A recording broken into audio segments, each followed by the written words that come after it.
Hi, welcome to Bunny Designs. I hope everybody's well. It's Live Thursday.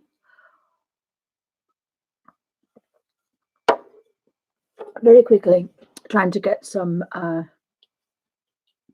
I've got those as well. Very quickly, trying to get some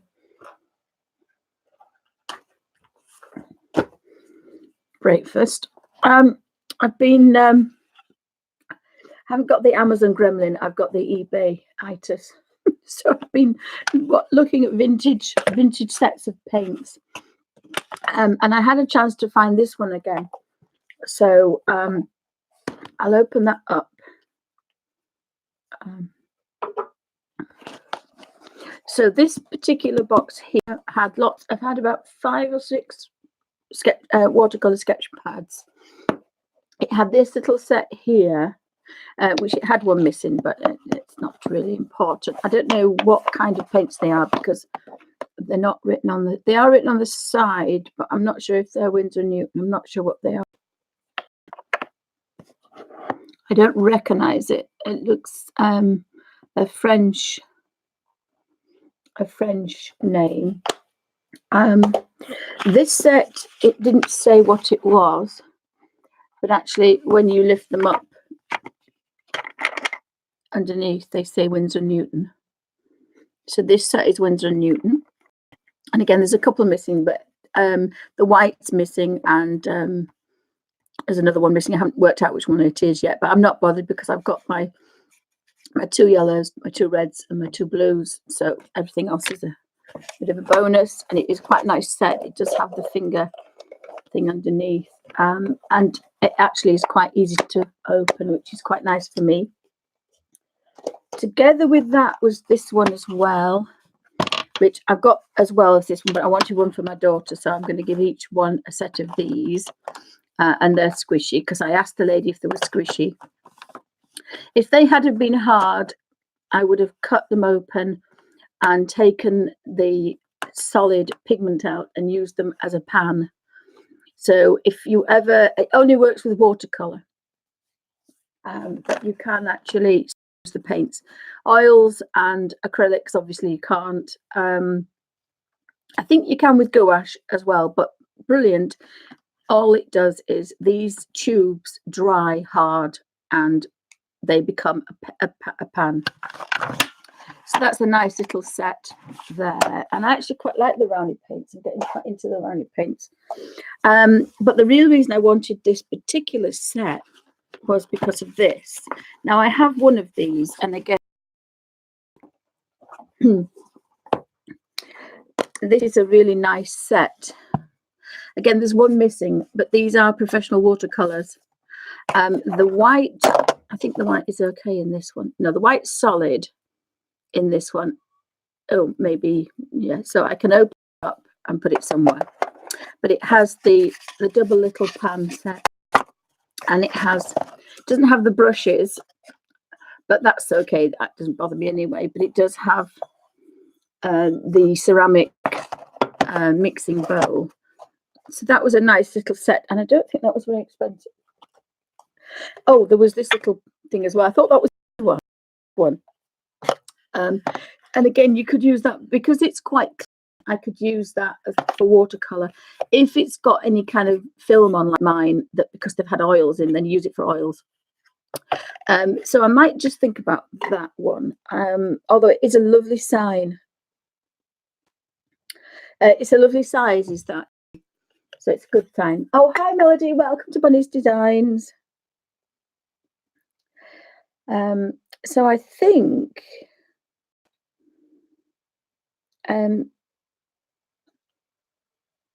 just bear with me what I paid for this because I can't remember. Yes, I paid £20. I paid £20, and I had this box, the Rowney box, the little one, that one, and then some pencils, some watercolor pads.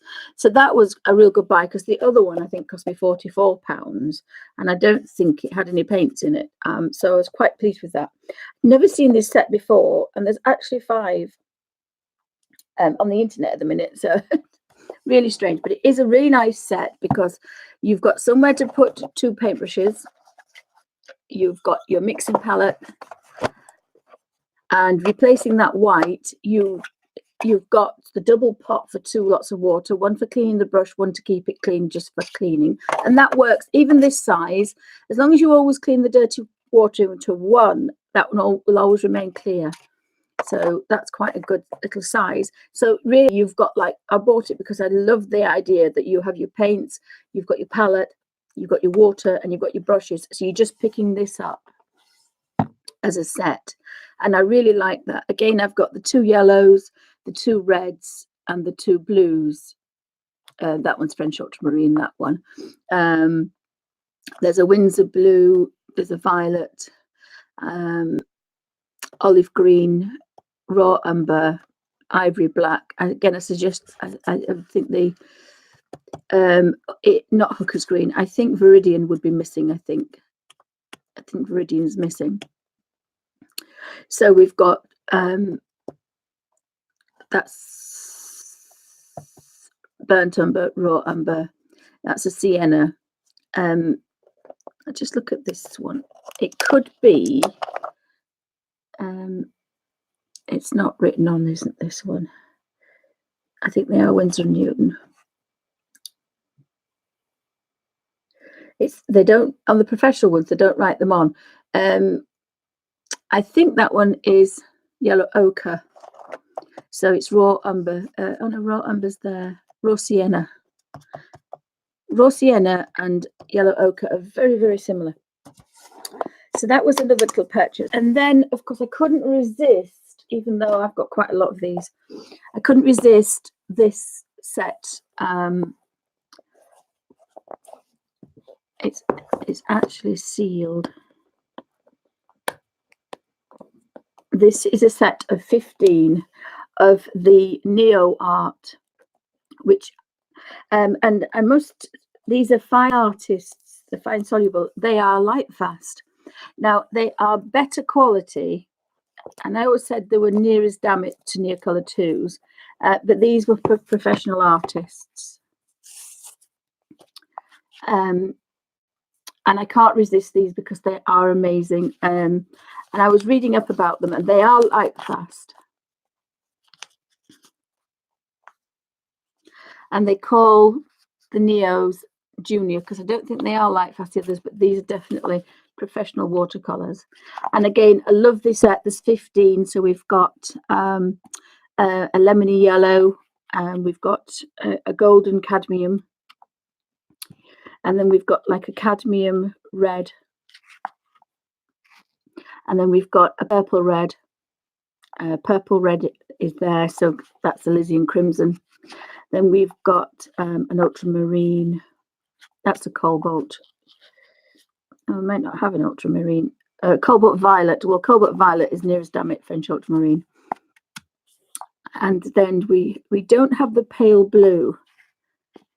That's a permanent blue. So that's the palest blue. So that's probably the lightest blue there is. And there's an ochre, which is like yellow ochre. And then there's a brown, so it's a reddy brown, a sienna. We've got the black. So we don't have a dark brown, a cool brown, but if we put sienna with French ultramarine, we can get a nutty brown. And then there's like a pea green, a grass green, malachite green, which is a turquoisey green, and a turquoisey purpley blue. So it's quite a good set, is that one.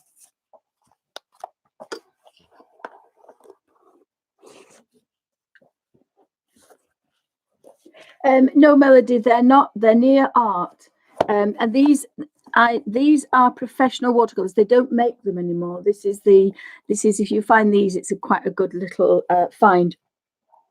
They react very similar to Neocolors, but as they put on here, look, the junior one is the Neocolor one. They're not light fast, or they weren't.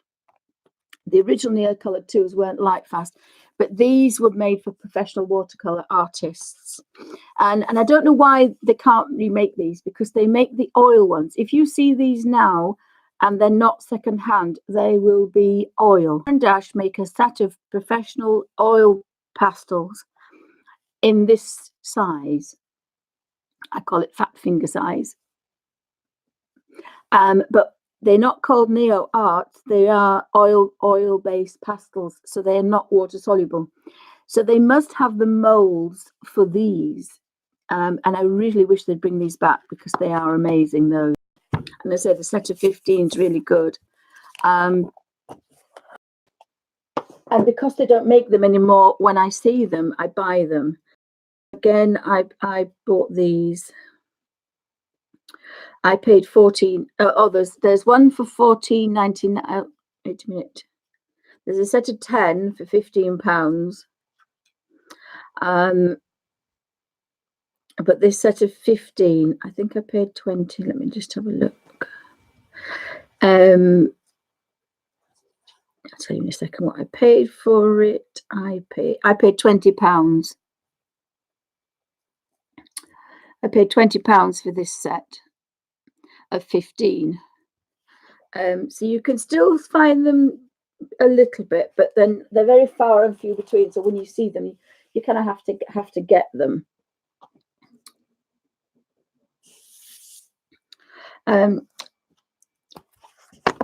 So I'm working on some other paints at the minute.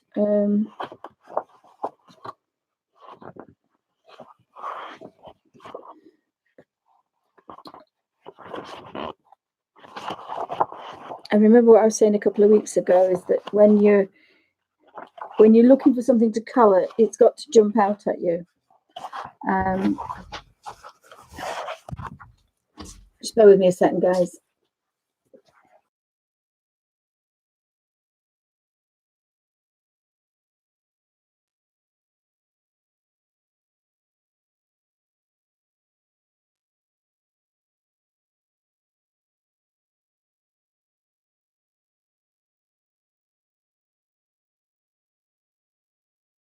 Because I'm actually just working on my little, this is a little, it's a little table that's, it's like a laptop table that splits. I've got the camera above it, so everything's quite precarious at the minute. So I may just have to work in here, and it may be a short stream today because I've got kind of got my headache back again. It's not going to go away. Oh, and I just realised the way I set it up, I seem to have got.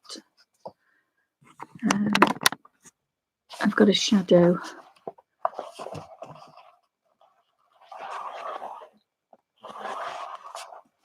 I seem to have had, I didn't check the shadow, sorry guys. So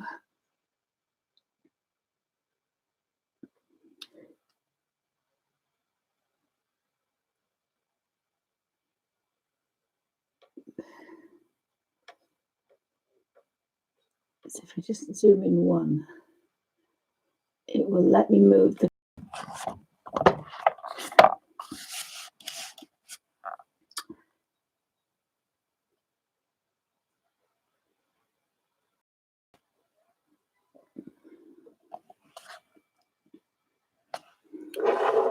and we'll take automatic.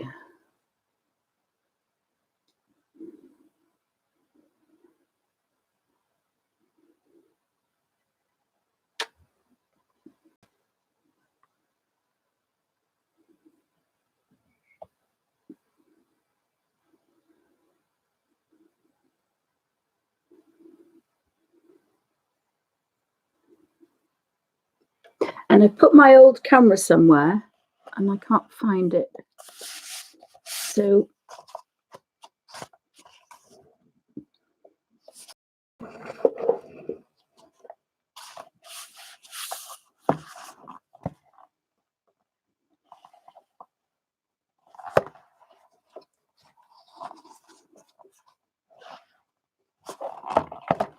if I leave that there, that shouldn't be too bad. So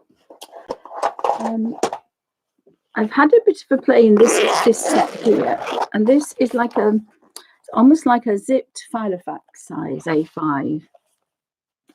And this set had, and again, it's vintage. It had this little watercolor set in it.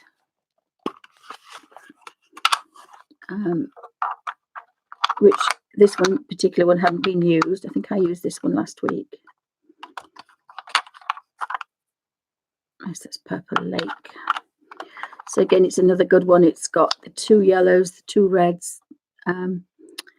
It's got 3 reds actually, because it's got a lighter red. It's got cadmium red pale and cadmium red. So this one is almost like a viridian. It's not quite an iridium, but it's an orangey red. It's paler than cadmium red. Lysian crimson, Purple Lake. I don't think this is cerulean blue. I think this is cobalt blue. Oh no, this is cerulean blue. French ultramarine. And then we've got sap green and viridian. And then we've got, I think this is a sienna because it looks red. Yeah, it's a sienna. I think this is raw sienna, burnt sienna. And that one's burnt umber. And then that's yellow ochre and a white. So again, that is a perfect little set, really. You don't need anything else.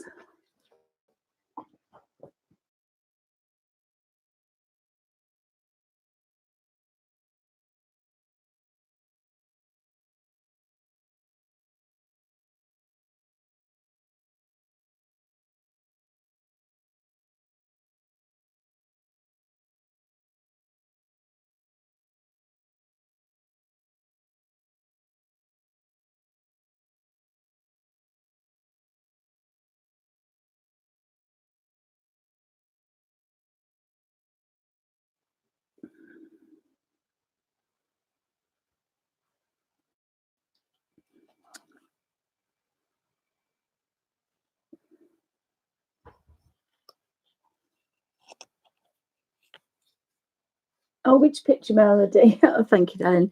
I think if you pull, you've got all this mixing area, and of course, because it's on a dip, you find that the thinnest one is for your, this is for washes, and then this is for things. So I think if you pull that, I'm not sure if you can pull that. Yes, you can. You can pull that down, and it gives you another mixing area as well. So you've got quite a lot of real estate there for a little pot. Sorry, not little pot. And you could put watercolor. I think the little Derwent brush. I think I'm going to put the little Derwent brush in there, but I haven't got one at the minute. When you buy the Windsor, when they buy the Derwent Inktense ones, you get a little tiny watercolor brush, a Derwent little one. I haven't tried it yet because I do like my #1 brush. Now you could possibly, let's see if you put it in there. I'm not sure. Might not go in there, but I think the little one would.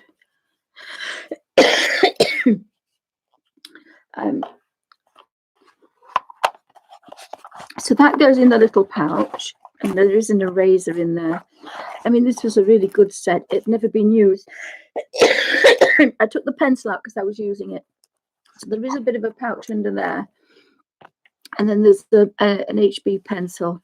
And then in this section here, again, it's a bit stiff because we've got watercolor paper, very probably 300 GSM, and this is a water pot,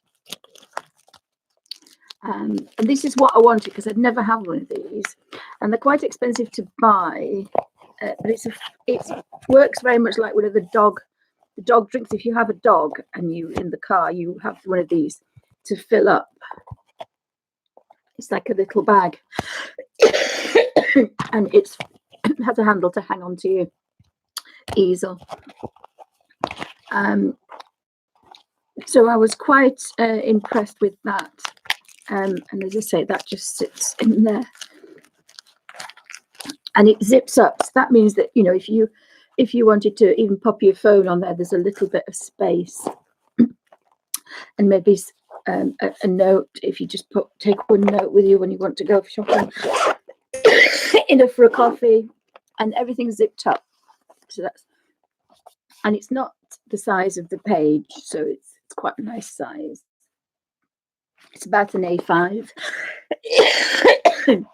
and it's about 3 inches deep. So that was that little find, and I like that one. I'm using another one at the minute. Excuse me, I start to cough. So this little set, again, it was in that one with the other one. I've not seen this particular one before. Very deep wells in this one.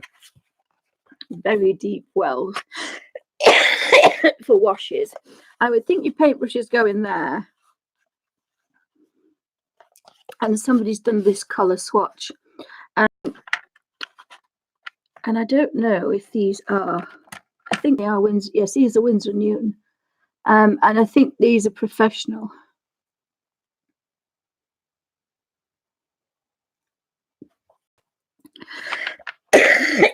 So again, another little neat, sorry, the brush goes in there, so I'm not quite sure what goes in there.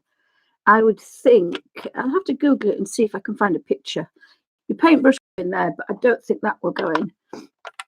So your paintbrush would go in there, and then it definitely holds something, but I'm not sure what. Oh, excuse me, I've started with another. I'm really sorry, guys. I might only last a couple of hours. Just started with a silly cold again.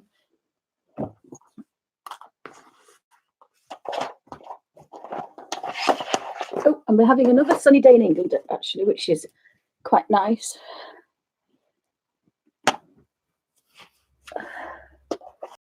So, oops, I've got another brush there. I did have a little bit of a trip out, and I bought a cerulean blue at Cotman because they're always handy, and I bought some more professional cerulean blue, and it's a kind of a rarish colour. Is that? I'm just finding pens everywhere at the moment. Oh, my other little find. Now, I did spend quite a lot on this. Oh, let me just put that back. I do try to keep them as people have had them. This is my other find. Just bear with me, I've just got to. The hubby's gone now.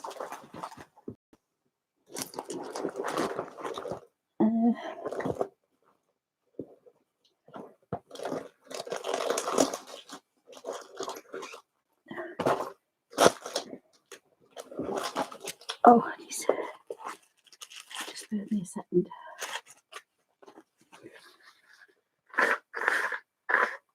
I'm sorry, guys. The last thing anybody wants to do is listen to me sniffing all day. Right. So this is my other little find. And I always wanted to be kind of small and small.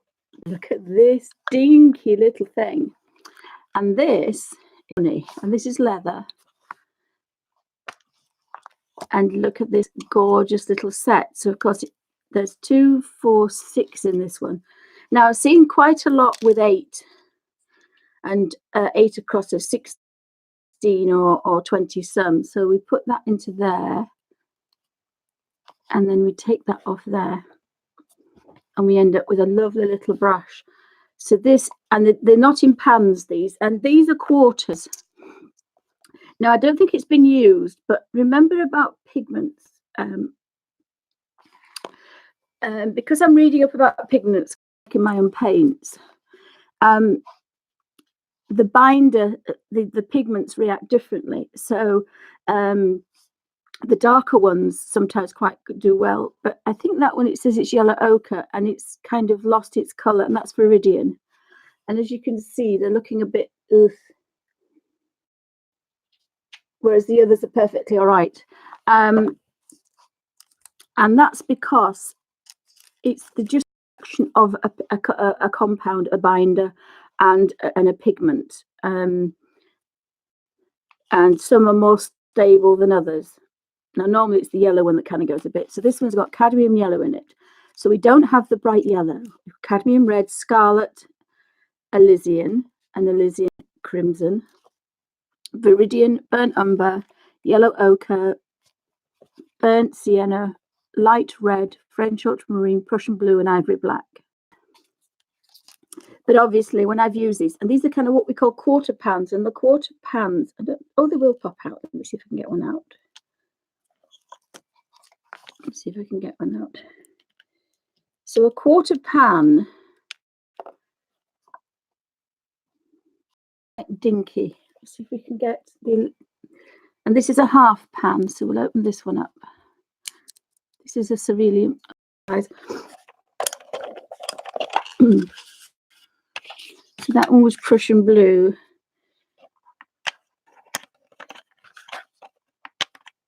I have to get the yellow one out. So the yellow one, this will pop out. Oh, some of them pop out. It's normally the darks that pop out. Ah, there we go. So that's a viridian. So this one is a half pan. And this is what they call a quarter pan on the white background. So you can see the difference. It's half the size. You can't see very well there, can we? And then it's not as deep. So it's a quarter pan. And that's quite a nice little dinky size. Now I have, when hubby comes, I've asked him to pass me them because they're just over the other side. So that is a lovely little find, and it's really dinky. Now they are really expensive, these. There's one going for £260 on eBay. They're slightly bigger than this. The one will be the same size, but slightly longer in its little pouch. And so they are really collector's items. So I'm not sure if I want to. I really thought that would be kind of, the smallest of small, put in your handbag or your pocket for your sketchbook, which led me on to two more things. I bought two Victorian note papers that are really tiny and actually there, and miniatures about this size. So that means that I think it's for cards, but there is one for notes in there. A little Victorian silver note case with a pencil, and this set, and that's my entire set. It is, isn't it, Melody? It's really, it is. It's really diddy. Excuse me. Wishing we have an elf master. Hi, elf. I'm just going to have a mouthful of tea, guys. Sorry, it's going to have to be a long drinking session today, and unfortunately not gin and tonics. So I thought I'd work in these two beautiful books that Melody sent me. Thank you, Melody. They're gorgeous. And I'll work in one of the little watercolour sets. I haven't decided which one to work with yet.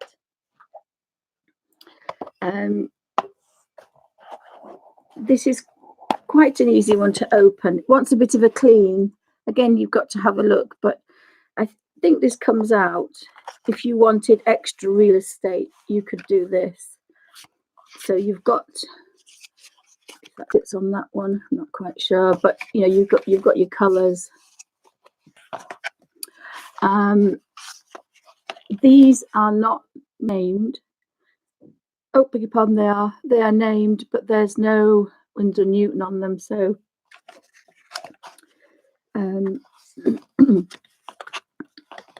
so that looks like French ultramarine. That one isn't named. That looks like French ultramarine. That's yellow ochre. That's a lemon yellow. That one looks like cadmium orange. And when I say these names, I'm referring to them as a colour name rather than a product name. It's a guide of roughly the equivalent. This is orange de cadmium orange. Viridian, obviously, that's in crimson. Purple Lake, beg your pardon. That's Purple Lake. That's Elysian Crimson. Purple Lake is just that bit darker, if you ever see it. This one looks like Hooker's Green. No, that's, yeah, Hooker's, Vert de Hooker, Hooker's Green. This looks like a very dark brown. Yep, burnt umber. So it'd be interesting to see how good these are. Now, the other thing about Winsor & Newton, which I hadn't realised, is that a few years ago, they actually went to France. So the factory is French, is built in French. So I guess my hubby just made me a lady that I do the art in the Abbey. You see that butterfly? I'll show you the cup in a second. I do art in the Abbey. So on a Tuesday afternoon, 1:30, well, 3:30, people can come into the Abbey and just do sit in a group. We have a cup of tea and a bit of cake, and we have a bit of a natter, and we sketch, or you could colour in, or just do Bible study, Bible drawings. It's just a group for people to just come to a really peaceful place. Now, it was a bit cold last week, but they did have some. I've got some photographs. And because my headache's still not brilliant, it's still a quiet group. And a quiet group, even though it's not good for publicity, is actually really nice. So because we had the Easter, obviously the Easter services in the Abbey. Oh, just very quickly, guys. Bungle and bogeyed Bungle's nose today in the sunshine. So they're getting really well. And Betsy's come out to see people. And we have my little girls. So that's Amy, Samantha, and Hattie, who's going to have a little baby in a couple of months, and Nigel's stepdaughter. So Nikki. So they look really pretty girls, bless them. They went to a party, but I was poorly with my headache, so I couldn't make it. And if ever there was a world, look at my little, this is my baby. My baby was 19. Look at her. My baby was 19. She looks like Miss World. And a very quick catch up with the babes in the wood.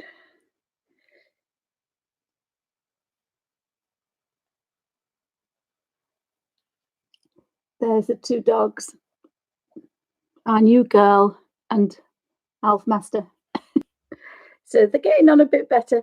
They're okay. It's just she wants to play, and Alfie, when Alfie was run over, of course, he hurt his back. So back to the. So we had they set up an Easter garden. And it was very pretty.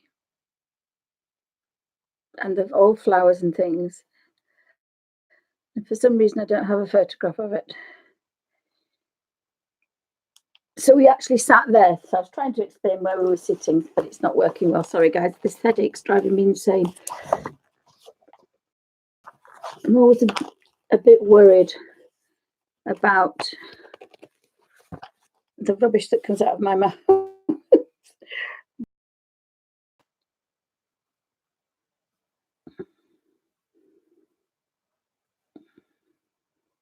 I want to know where the legs have gone. Look at those legs. There's my daughter with her legs. Oh, yes, Melody, they do. Yes, they get on. I want to know where the legs have gone. legs. I don't have long legs. I'm a short house. So in the Abbey, and they've been going, well, obviously from Easter, it's been going quite a long time now.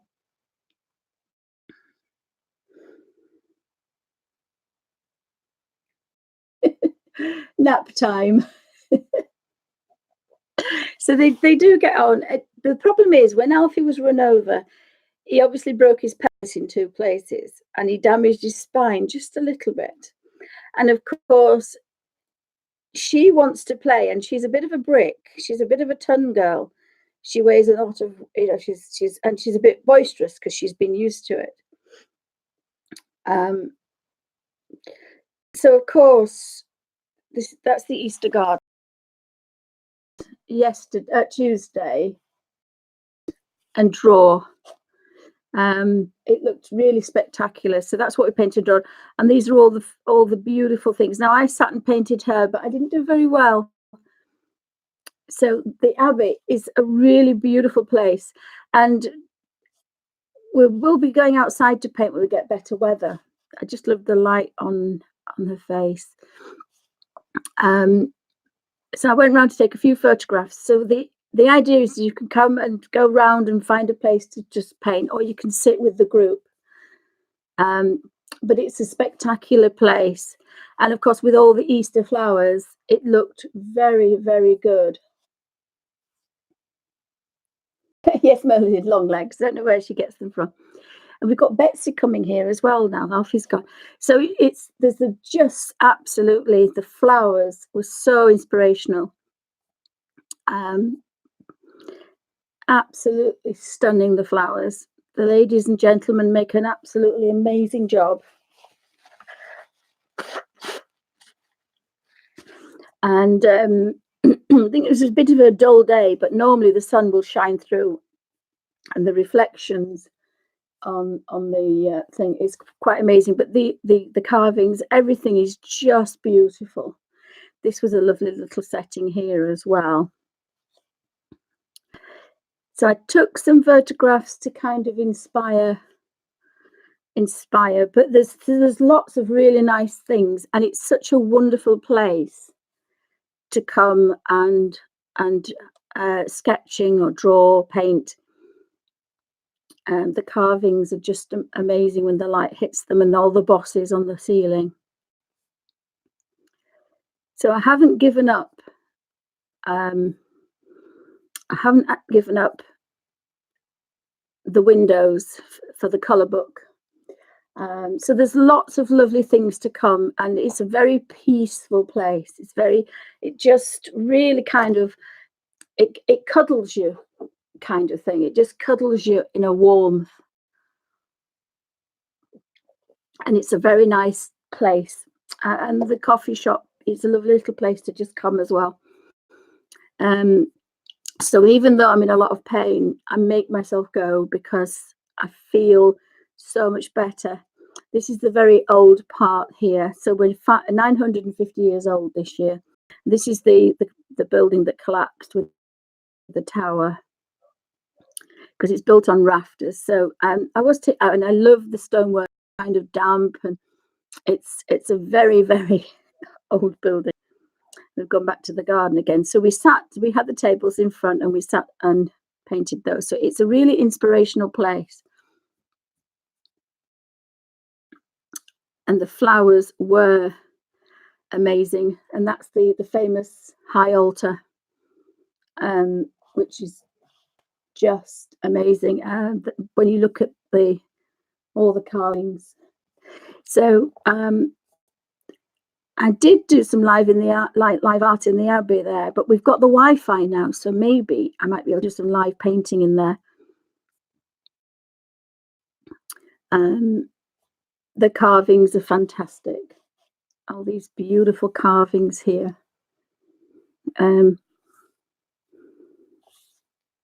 we've got the gargoyles as well. I think I took some photographs of the gargoyles. So it's a real inspirational place and spiritual place. So you feel kind of really kind of inspired. But I have to say, Archie things to draw. Arches are really difficult.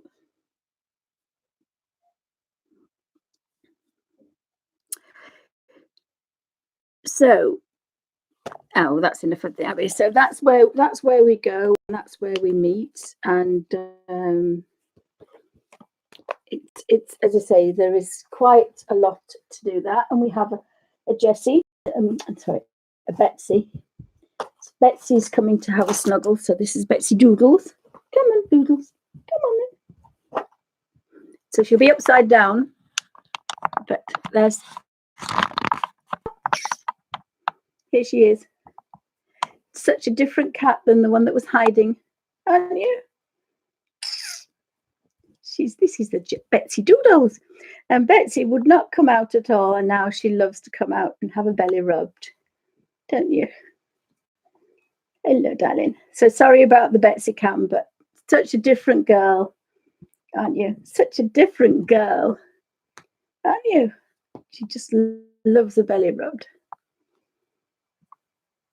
Good to purr.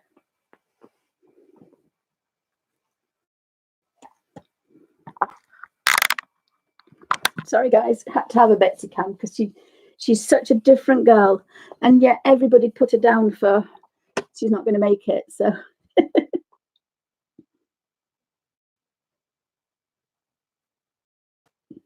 it is beautiful. It is wonderful, Melody. It's a really nice place to go. And even though, as I say, I get up and think, oh, I can't possibly go, I make myself go. So I've got this book here and this one, and of course now Betsy wants to snuggle now. Betsy won't leave me alone now. So I'll play with this. I think I might actually play with this French set. There's something quite nice about using watercolors. So this is Betsy podding around. This is Betsy podding around. I think I'm going to do this one. I painted that one last week. I think I'm going to have a go with this one. They look like crab apples, don't they? Almost crab apples.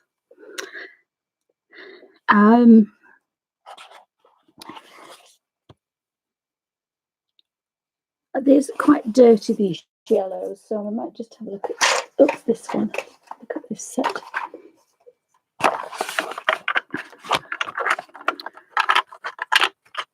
I don't think this set has been used actually.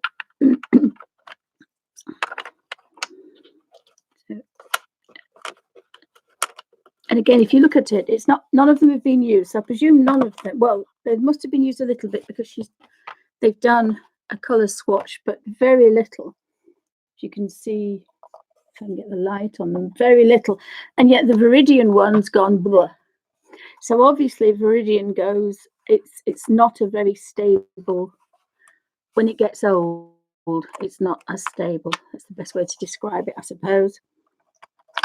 As you can see, it's melted a bit, and that's purely pigment. So I'm going to have to leave. I'm going to leave that one. What are you doing, Missy? What are you doing, Missy? Hmm?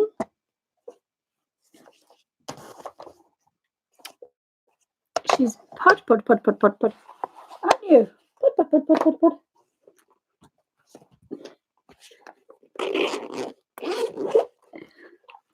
So I'm not sure if I've used this one either. So I've ended up with so many pots of paint at the minute. I've had a bit of a mad do. This is another one. Now this one I can't open very well. So, and again, this one hasn't been used much. So I think I might give this one to one of my girls. So I've got some watercolors for the birthdays.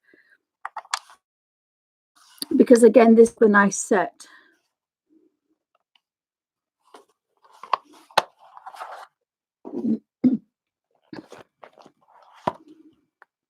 And I'm messing about again, guys. Sorry, I've forgotten this one.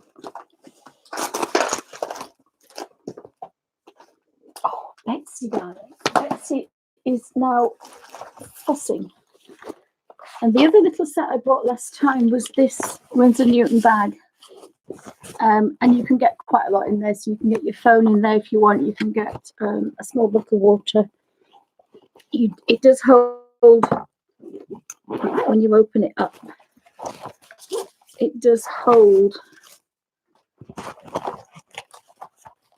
quite a lot of things. I've got my set in here. I've got 2 big clips. It's got the flat water pot as well. And I think both these I bought on Facebook. And it's got, this is a water bottle that sits in the pouch here.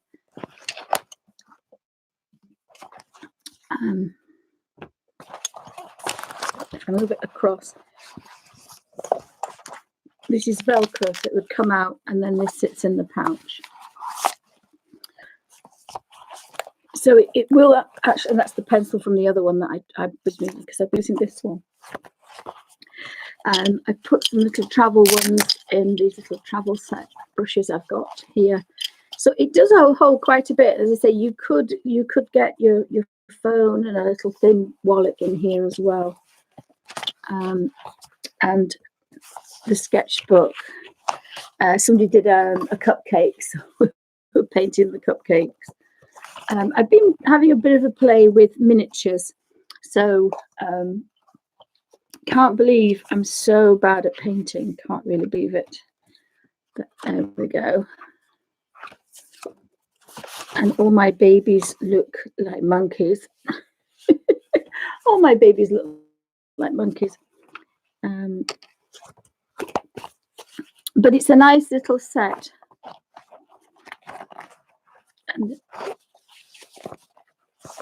But again, if you can find it secondhand, that's better. So I don't need that out. I don't need that. I might as well use the water. And seeing as water's not going to damage this little set, I'm going to use it in there. So I'm going to use this little pot. So this is normally, I may keep this for water actually, because it's quite a handy one, because it will sit. And that water's not perfectly clean, but it's not bad. And put that on there. Now, in this set, do I have a cerulean blue? So that's my cerulean blue, and it's looking a bit drab. And I have my 2 thin brushes with me. But I'm going to use my Derwent number 1 today, because I just find it so much easier. And it looks dirty, but it isn't. So if I take these out, underneath there's a baby wipe there. It's a squeeze. It's dried out, but it'll soon get damp. And it'll leave me with a damp brush, which is what I want to have today.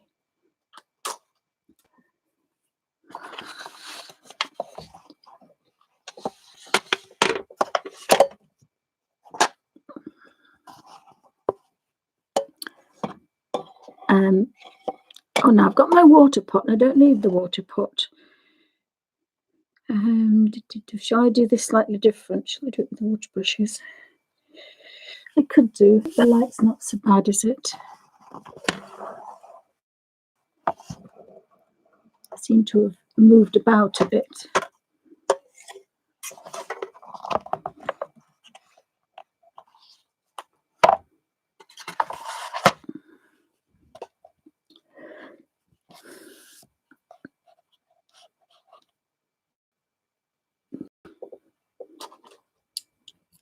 Again, what you need to do when you first start a colour page or any painting is look at your sizes of brush. So we want tiny spaces, bigger spaces. Now I do like the Derwent because you can see that it does go to a really nice point, so you can get quite a nice edge on it. Now the advantage of it is you're not washing your brush out all the time, so you don't waste paint. And it's what I call my touch and go, and I do kind of like that. So we'll see how we go. We'll see how we go with this one. So we've got some toadstools. Got a ladybug. So the ladybug, and I do have a little bit of paper somewhere from the other day. So I'll pop that there just to test, because And of course, the other thing you can do is take the red, both reds, and mix them together. And then we'll have, it's quite dark, isn't it, actually? Perhaps my,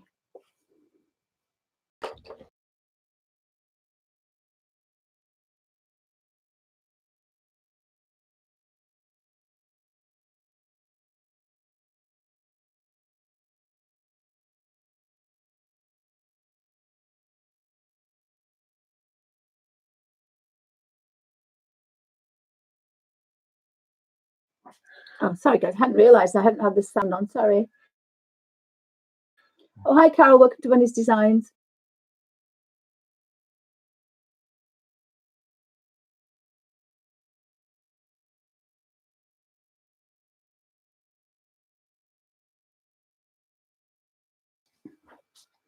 Oh, sorry guys, I hadn't realised there was no sound. Oh, thank you. Welcome, Carol. Thank you for stopping by. Hope everybody's well. So yeah, you can tell straight away that there's some there. And again, I did clean these paints. This is the set that I bought, again secondhand, but they were really dirty. But I didn't spend a lot of money on this set, and it looked very rusty.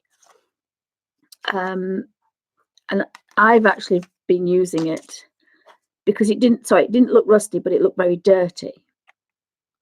And the advantage of having the large 12.5-inch iPad is you can pinch and zoom and see some really good detail.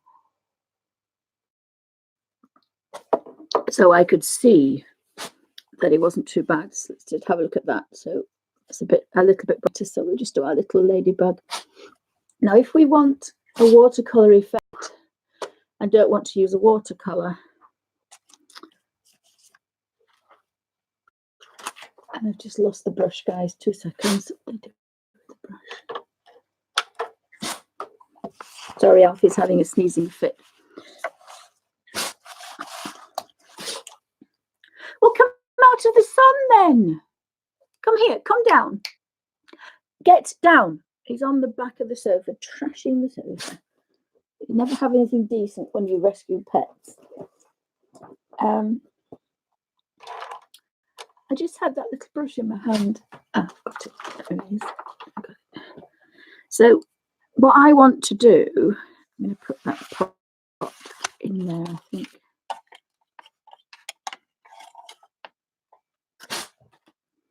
And I know the advantage of not having too many colours, so I know what they're doing. So what I want to do is I want a wet brush, and I'm going to take the colour off here so I can be dark around the outside.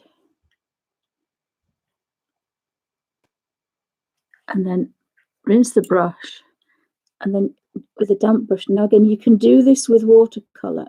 So I've got a highlight. You can do this with watercolour. Any ink-based paints won't do that. These will lift off. Again, now I've got this red on here. I don't want to waste it, so I've got my other toadstools.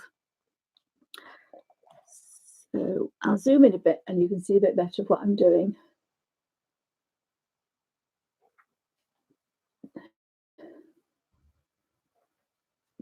I just have to put it on autofocus for a second.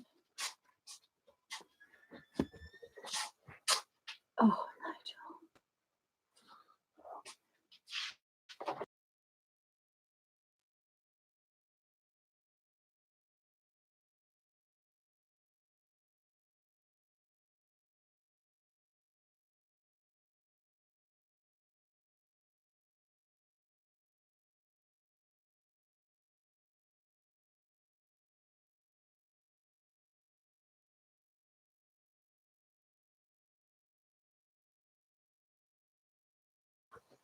So I hope it's just brought me a cup of tea. So what I wanted to do was there's a little butterfly in my cup. And a pussycat.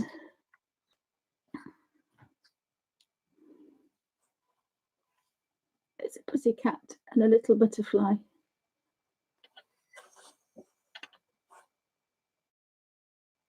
And that was what one of the ladies bought me that from the Art in the Abbey. So that's a long-winded tale, guys. That's what I was supposed to from. Right, so if we try and sharpen this up.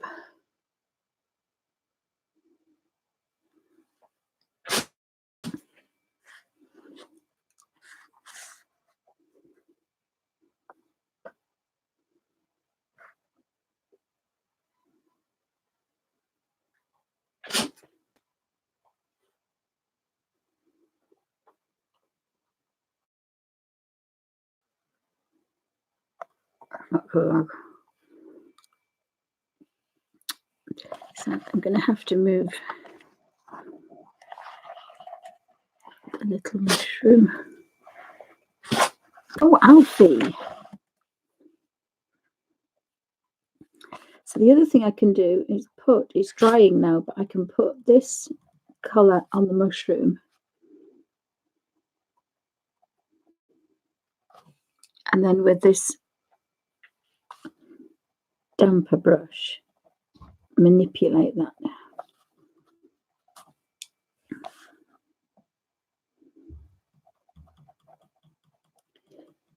Probably want half of a mushroom.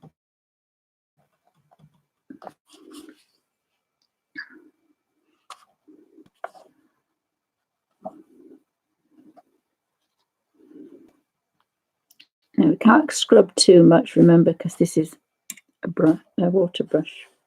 So this is not a watercolour paper. We can do it a little bit. I don't think I like that.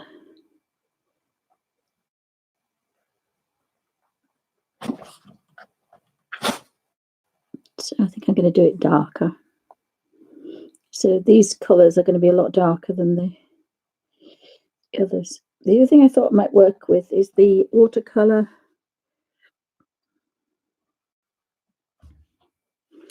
There's a little one at this side. I'll just very quickly do.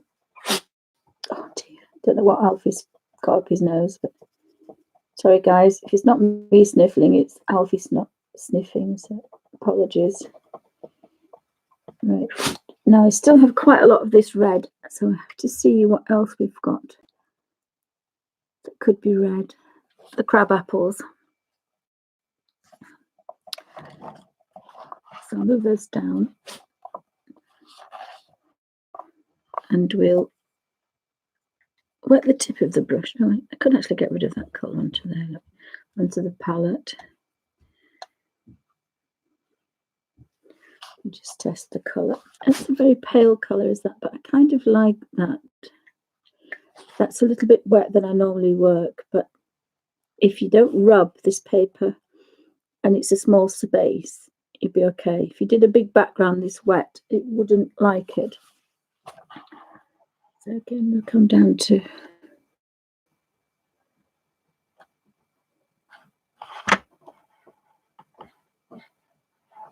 this section. We've got the dreaded hinge there. It's not a hinge, it's a corner.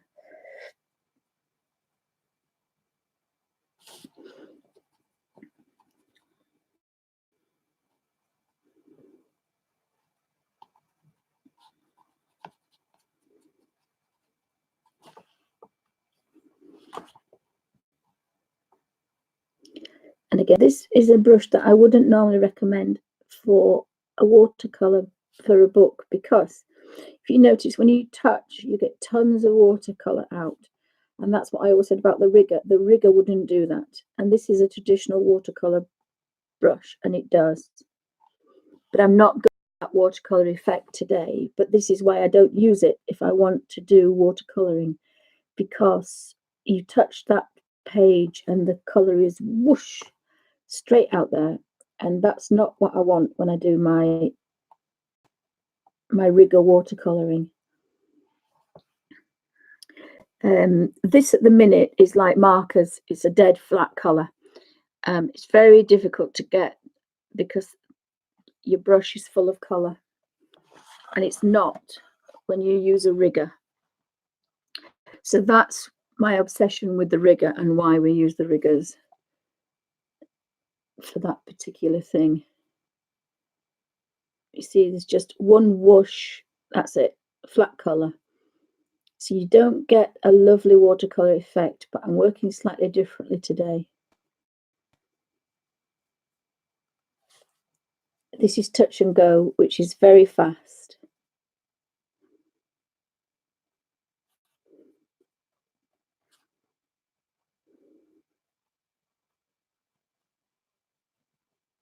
But it demonstrates why it doesn't work if you use a traditional watercolour brush, because you can't get a watercolour effect instantly with it, because it just comes out like a perpetual marker.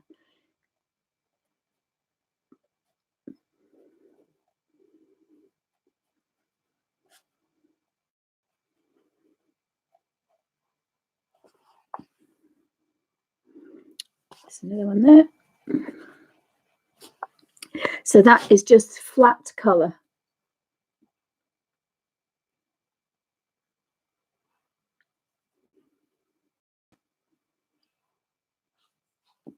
Of course you can't see. It's it's on the wrong side. The camera's on the wrong angle. I've forgotten about that, is it? Because I'm not very well. I hadn't thought about that.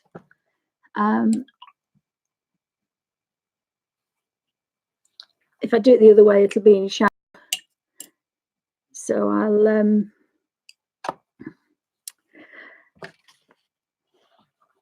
yeah, it's not going to work because I can't get to it.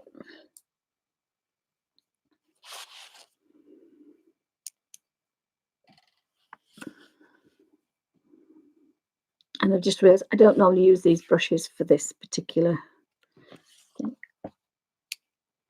I've got some red on there, haven't I? Yeah. It's a very dark brown, that, actually. I'll go back to the water brush and I'll get rid of this water if I spill it everywhere.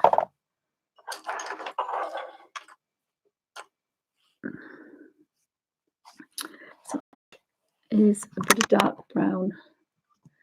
So we can do the suitcases. So reddy brown. So, and if you want to think about light and dark and shade and things, you can do.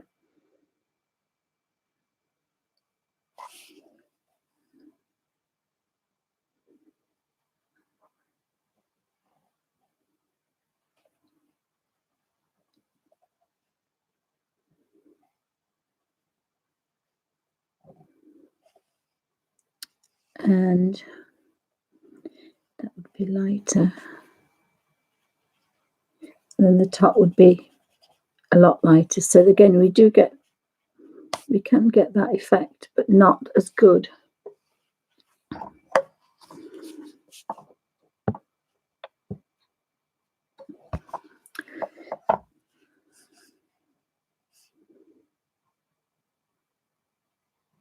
We can make that darker. And this is why I like the Derwent #1 brush, because you can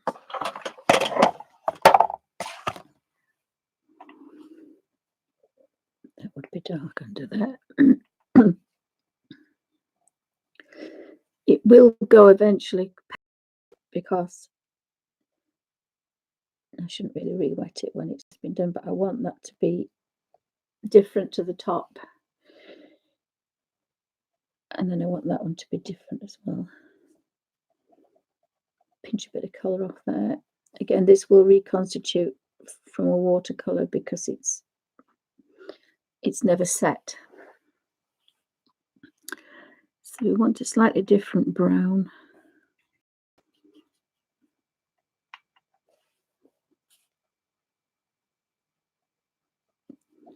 And this is, again, the touch and go.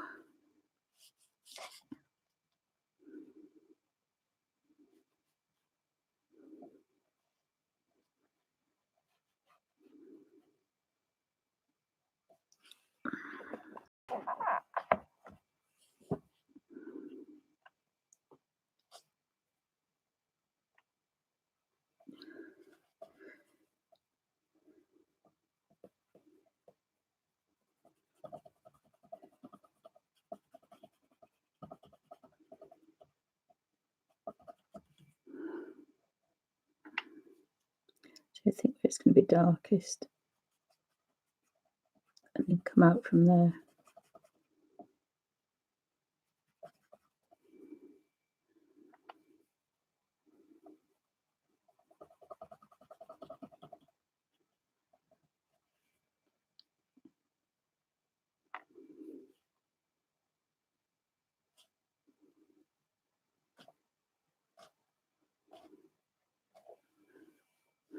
And I'll do the other things a bit later, and then move that across to this little bag. And this will be a kind of a nuttier colour, so that's quite dark in there.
It'd be quite dark.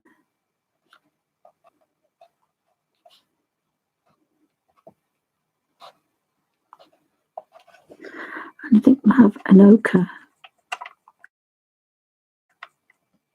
for the handles.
So I've got a little bit of contrast onto those, and got some leaves in this corner there. 2 leaves. Oh, hi Darla, welcome to Bonnie's Designs.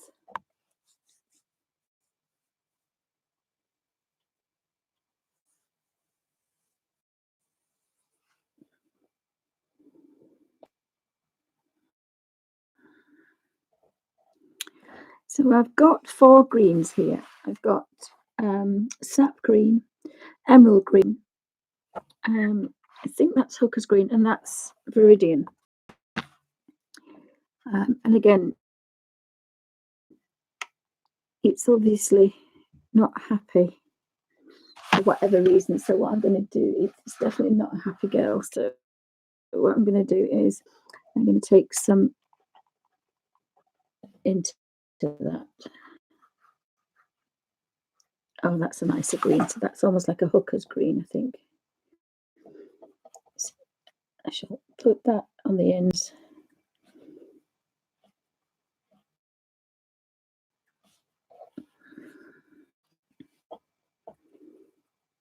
Now, if I just touch a tip, a pinprick of colour, I would get a watercolour effect, but I'm not doing that. I'm picking up a lot of colour, so I don't get that watercolour effect.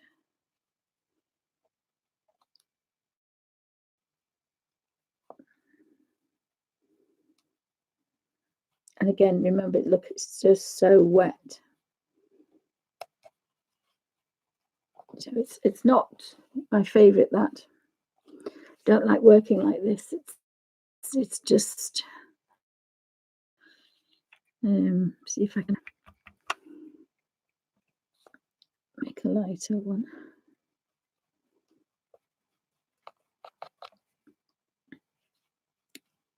Again, wet with wet doesn't work particularly well. So that's why we like a barely damp brush, because that works really well. Whereas a watercolor brush, like I'm doing here, I'm using it very wet, manipulating the whole of the brush, which makes it very wet, and that's not normally how I work.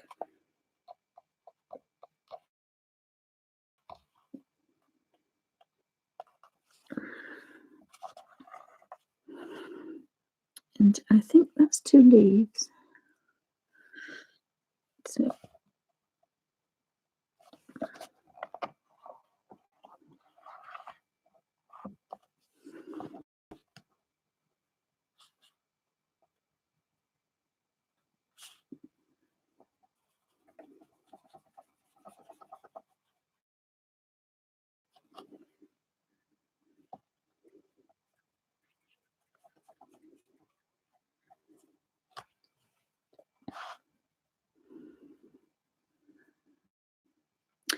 if we put some more yellow to that colour, we've got an olive green colour now. So we can go around.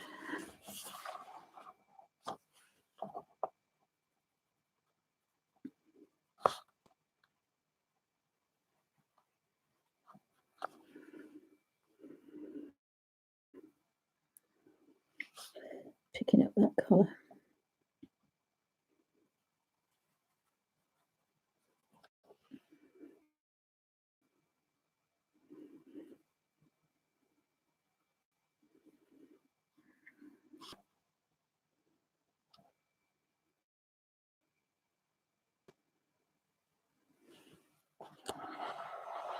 I've got a key there, so I'll do the key and clean the brush. I can't believe I wasted that blue, but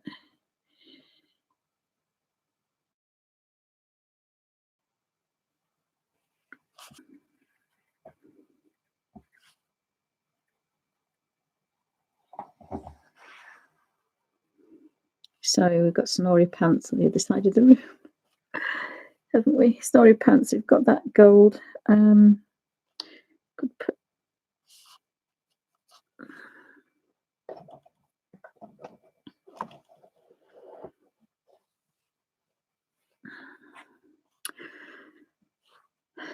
I think we need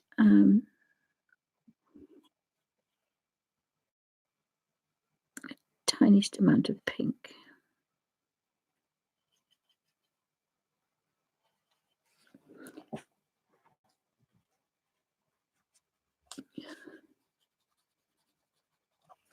To do the inside of the ears.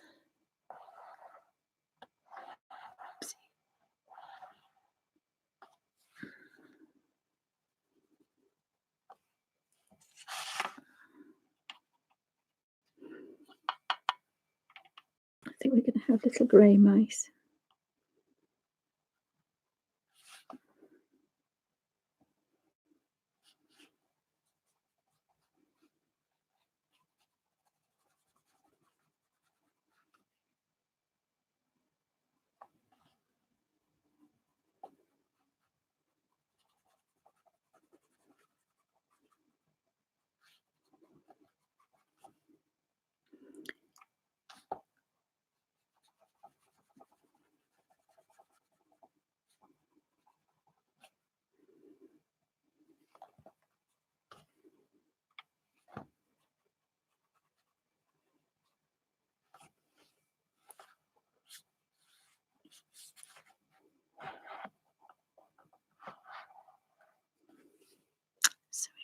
a little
so I don't know what colour we're going to do her. It's going to be a darker.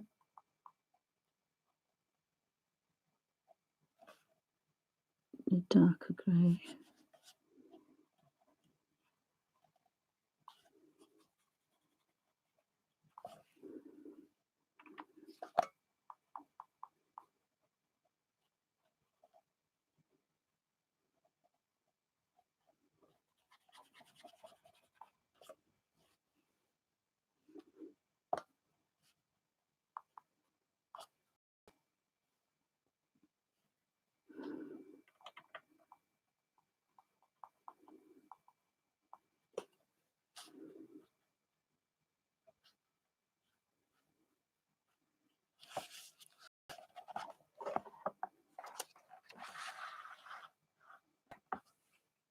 And put that into there.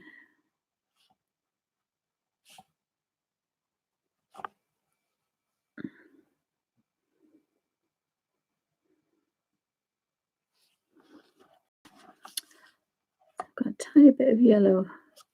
Put the shadow on the key.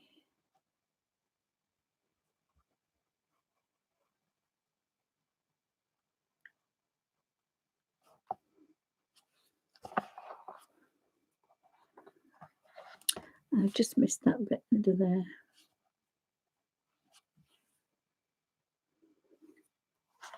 So I think under the grey mouth.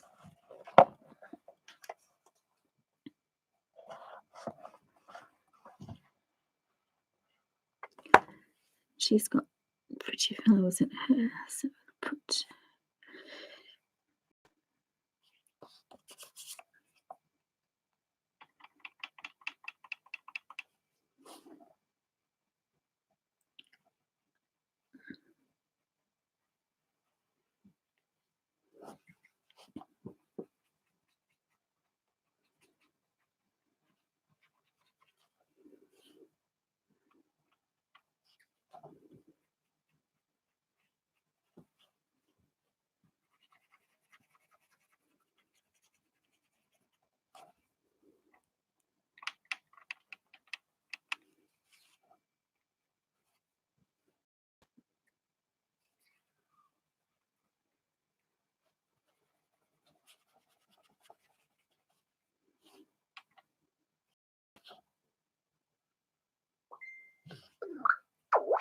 oh my goodness me, I don't know what that is.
that in there.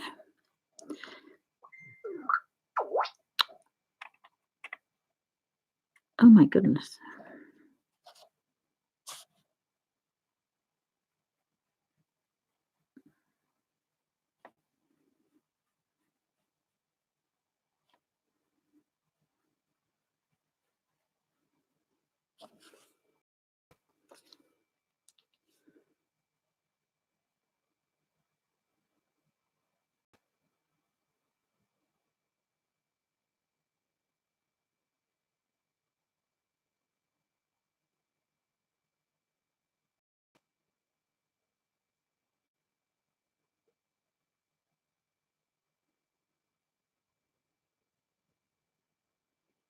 Just bear with me a second. I've just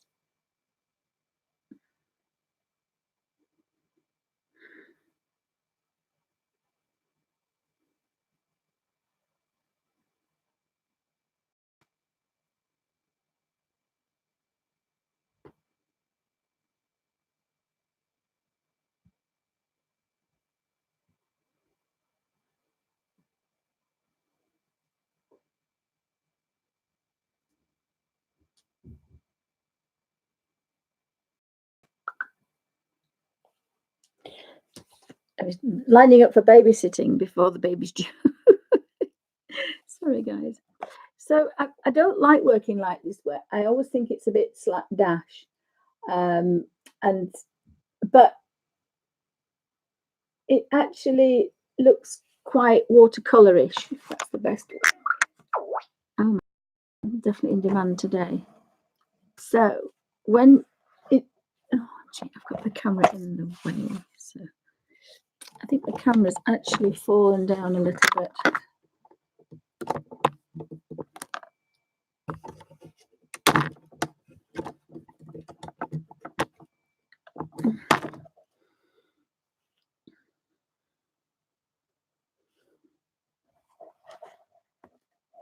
That's my shadow light. So I don't normally like working this way because, again, I think it's a bit slapdash, but it actually does give a bit of a watercolor effect.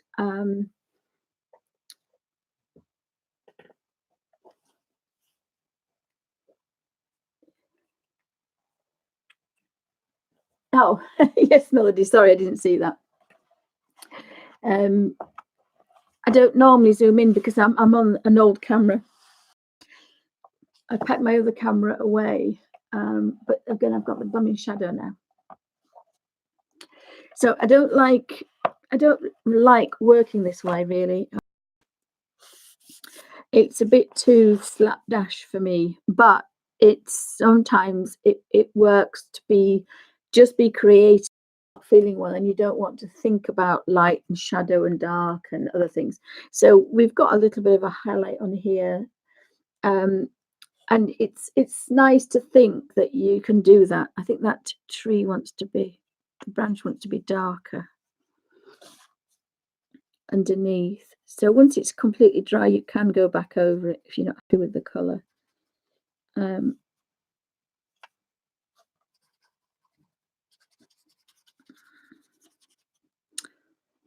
This brush isn't behaving itself, but I think that's just me.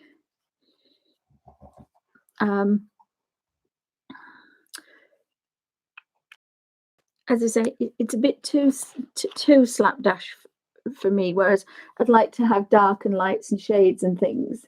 So I'm not. It's not my favourite way to work, but it is a means to an end, and it also means that you can colour if you're not particularly feeling very well, but you want to do a bit of something. It's a good way to do it, but it's still a nice way to work, and it's an easy way to work. And again, sometimes we just want to do that. Sometimes we don't want to think, oh, I've got to do this in this perfect color and I've got to do this, because we just don't feel particularly well enough to do it. I'll have enough time. So this you could do if you're waiting in the car. Obviously you can do it better than me, but I can't get, again, remember what I said about turning the page? I've just gone over the line because I wasn't working like this. So what you should really do is turn the page and follow the curve, and then you will never do that. But of course, if you work backwards, your hand coordination isn't normally brilliant. And I've got a bit of that olive colour left to do this one here. I'd forgotten. So I'm not taking anything away like this, but it's not my favourite way to work. But it's a very it's still creative. You're still thinking about colour. You can mix colours as well, so you're not just kind of doing dead boring colours. So you find these colours might mix a bit better together because they've got a little bit of the red was mixed, the greens have been mixed. I mixed the olives. The black and the brown I've taken straight from the pan. It's quite a nice. I missed the tail. Oh, thank you, Melody. Yes, I've missed his tail. So clean the brush.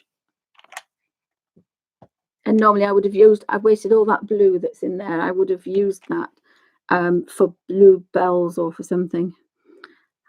So I think she was that colour, that brown. And again, if you start dark and work round, and remember when I say like a pinprick of colour,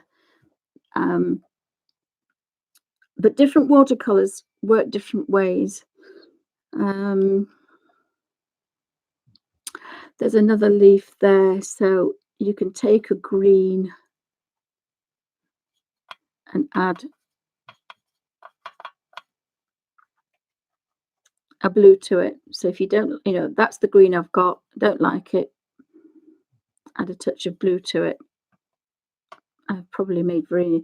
The only difference with that is now I'm mixing colour. I've got so much colour on here. I can't get the watercolour effect.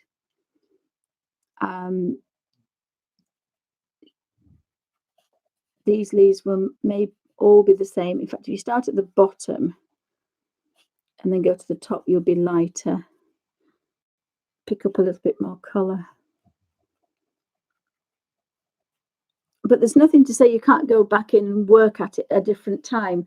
So you could do this kind of basic flat colour and then go back into it and work with it a bit later. Now I need a rope colour, which is probably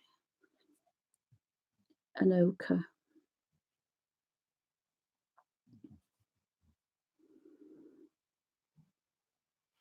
And I can put ochre on the leaf stem. No more stems. Bit of a, oh, that's quite a nice colour for the mushroom stems is ochre.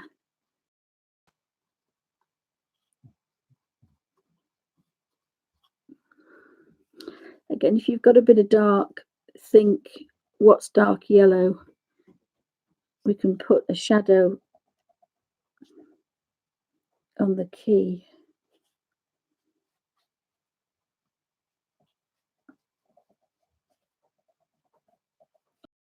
Thinking about highlights, so you can work back into it if you need to. Oh, thank you for reminding me. Hubby's made me another cup of coffee.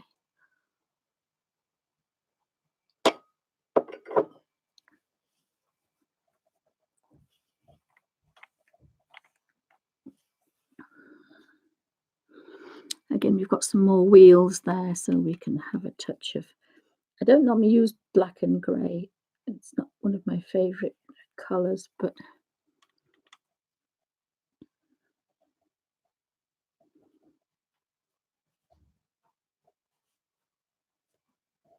we've got a bit of a shadow there.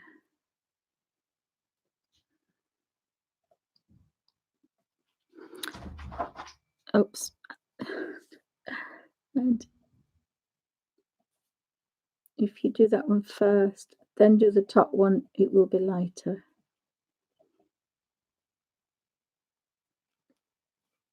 And we've got two little mice, so we're going to have a little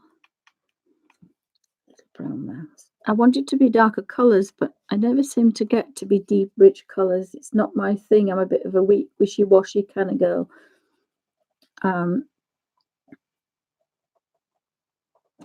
I think I did manage to do some darker ones. I'll have a look in a minute at this page. And the highlight would be on there. It would be darker. The ears would probably be quite pale. And a bit of a pale face, and then just a touch of that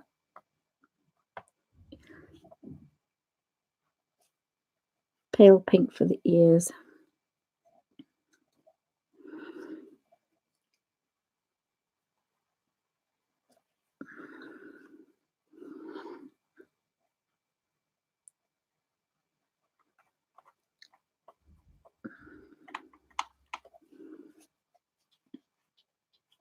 And then we've got a sienna, a burnt sienna cat, which is slightly warmer, a reddier brown.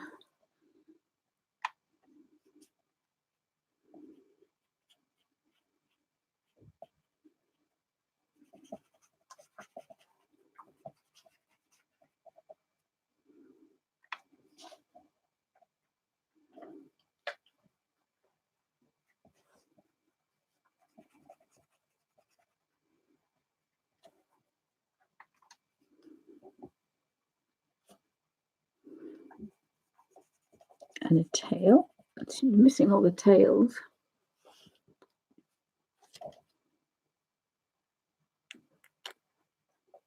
Oh, thank you, Melody. Yes, I think it's in this book. I'll have a quick look. That was the watercolor things. That was a bit brighter. I think that's the one we did with some really bright colors. That looks a little bit like the Derwent Inktense watercolors. Yes, it was, because once you get your mark, you can't really get rid of it. Because it's an ink base rather than a watercolor. A watercolor you can wash out and move if you have a line, but these tend to leave a bit of a line if you're not working very fast. So that was a darker color one. I think that was a couple of weeks ago. I actually do quite like these colors though. They're actually growing on me too. As I say, this is what my touch and go, which is, as I say, you can go back in it. You can go back in with a finer brush. And if we touch this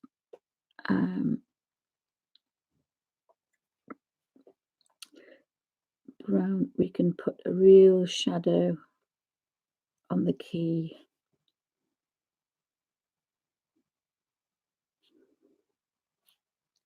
Make it, kind of really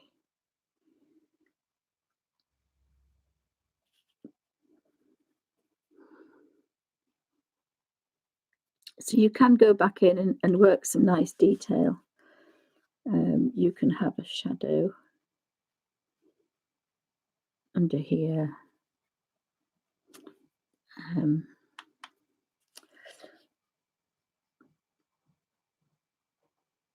You can build the shadow under the.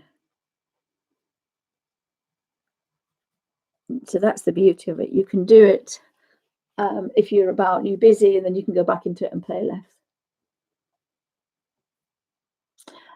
It was on the left page with those little figures. Was that the one that I showed? Where's the other book?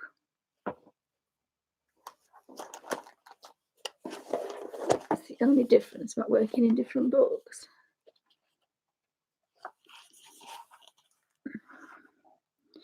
That's a pale one. Oh, that's the darker. Oh, that was the darker one. Thank you, Melody. Yes, that was the darker one. I can't remember what I did it in. That was pale. That was the dark one. I was playing with really dark, strong colours. So I do. You can work that way. The Inktense blocks, the Hydrus, Peerless, and the Derwent Inktense watercolor. They are very strong, so you can get those really deep colours. But you can build it with these if you wanted to. I just tend not to do that so much. Now, if you were working with, instead of working with pans, if you worked with this set here, this is all, these when they come out the tubes are going to be wet. So when you squeeze these out, they are going to be wet. and then you're adding water to them, so you get more pigment quicker. Whereas these, you can either spray with water, but it's dried, and then you're picking colour up. So that's why you can get the watercolour effect. If it's wet, you get, excuse me, you get full colour fast. So again, you can squeeze these out and let them dry and use them dry, or you can use them wet, and the difference will be in how you work them. Hope that makes sense.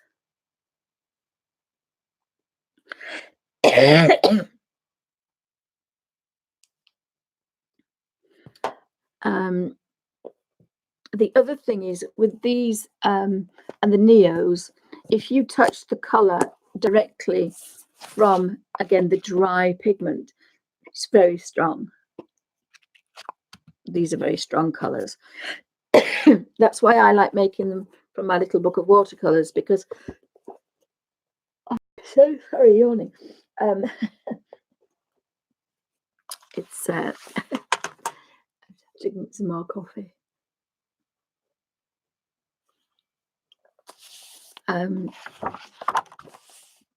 But I do like the watercolour effect you get. So you can work quite strong.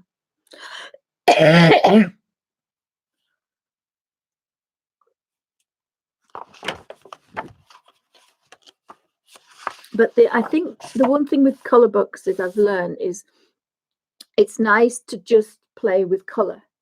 So we've kind of got the drawing. We don't have to think about the drawing or the composition. Just think about the colour. And that's quite nice to do. You're just thinking about colour. Whereas when you're doing a painting, you have to think about composition. And colour comes last. Well, here, colour's the first thing you're thinking about. So it's a completely different way of working. And you can tackle it in completely different ways. I like to do the other paintings. The more I can have fun with these, and I don't think too much about composition and color when I'm doing these. When I'm working with the botanical things and the Harry Potter ones, I want to get them exact.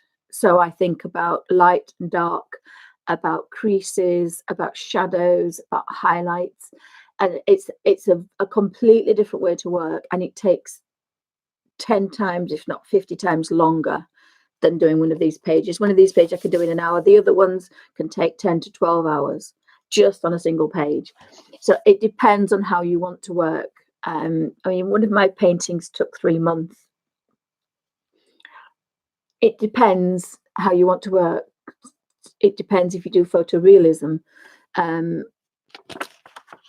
that's what I'm trying to water expressive. But I have got a little bit of a shadow on the key, so you can go in and work later. So you could do this just as a therapy, just as a colouring in, and like touch and go. And then later on, you can think about, well, when you've on a summer's day or a day off or a weekend, go back in and then I want to create some highlights and shadows. So you've got the lightest, go darker. So there's lots of different ways to tackle books, colour books, and painting and drawing. And there's no hard and fast rules. It's everybody has their own style, everybody has their own ease to work. So I could think perhaps I'd want to mix the colour. Now I do like mixing the colours because there is a bit more unity.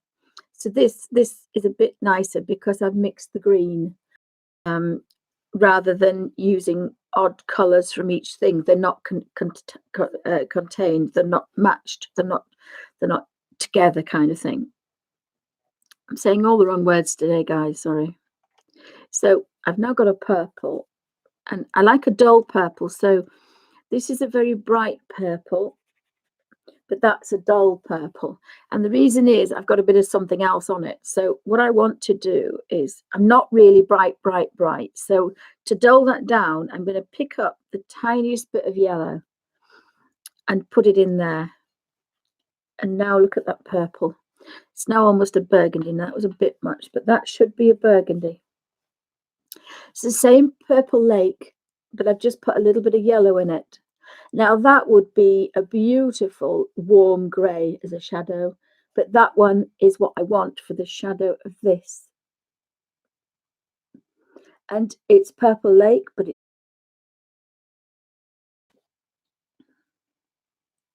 so I can now touch a little bit of brightness and do the top. That was probably too much colour actually, but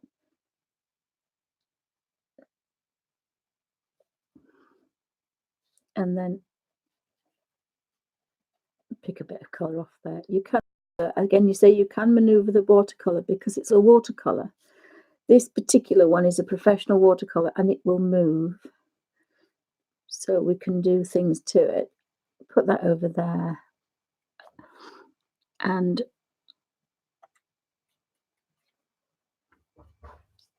if I go back over that, I can darken it and darken that one. So I have a bit of a highlight on that one. I think it's too much of a highlight, so I'm just going to go over it once. So now, but that if that was been in strong sunlight, I would have needed to do that. So then we've got this little bit. We might as well keep this purple lake in. And I'm going to put a touch of blue to the purple lake. And I've got a different purple. 2 seconds. I've got a mauve now. This is a blue purple. That's a pink purple. Exactly the same pink. Exactly the same purple. All I've done is added a little bit of a blue. And that's given me a mauve. But these are connected because a lot of that, 50% of that, is purple lake. So that's how it works. Just bear with me a second, guys.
Sorry about that, guys.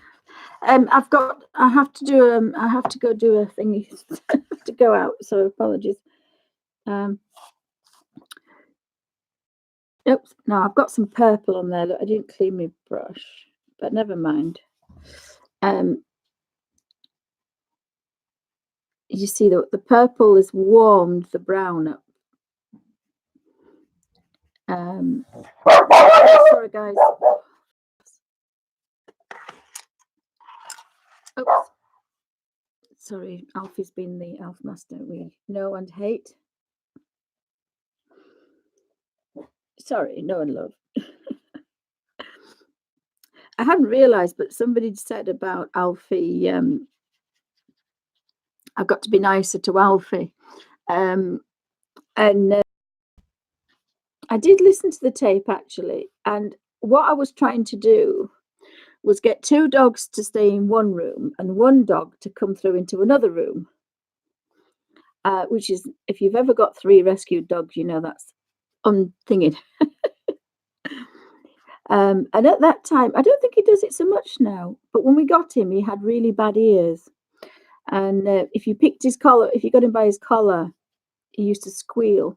And that he still squeals because that's the problem we've got with the dog. What she wants to do is to play, and she'll nibble his ears, and that's why he squeals like a pig, because he doesn't like his ears touching. He doesn't like his back. He doesn't like anything touching. He's a bit of a wimp. And she doesn't know how to do this high-pitched squeal, pig squeal. So we've got, but I can tell you I didn't smack him. We don't smack. We might want to smack them. We might want to do all sorts, Alfie, might we? But we don't smack the dogs. The only thing I can think of is I just caught his ear when I got hold of his collar.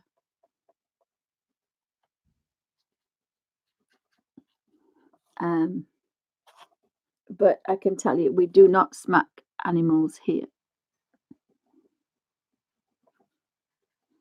I tell him I'm going to smack his bottom if he poops on the kitchen floor again, but it doesn't do any good. He still poops. Right. So I've done a bit of difference now with the 2 things. So I had to tell you that, guys, because everybody thinks I'm being cruel to Alfie. And if you can see where he is now, he's on the sofa. We are not cruel to him, but he's a bit of a wimp. And that's the problem we have with the big girl we've just rescued, because she's a bit of a tomboy. I think in Romania they run wild and in packs, and I would call a fracas. They play fights, and it can turn a bit nasty. But I think they do a lot of pushing and grabbing and rolling over in these wild packs. And of course, little Alfie is not used to it at all. Not on there, darling, because it will spill. Cute. You're not brown though, darling. White, please. Sorry, pain in the bum, I know. So that's the only thing I can think of, because when you listen to the video, after the 100th time of telling Alfie to come into a room, but that's all I can think of. I'm trying to stop 2 dogs coming in and 1 going out, because the reason is Alfie can open the door he can open all the doors. He's bitten little teeth handles in all of them.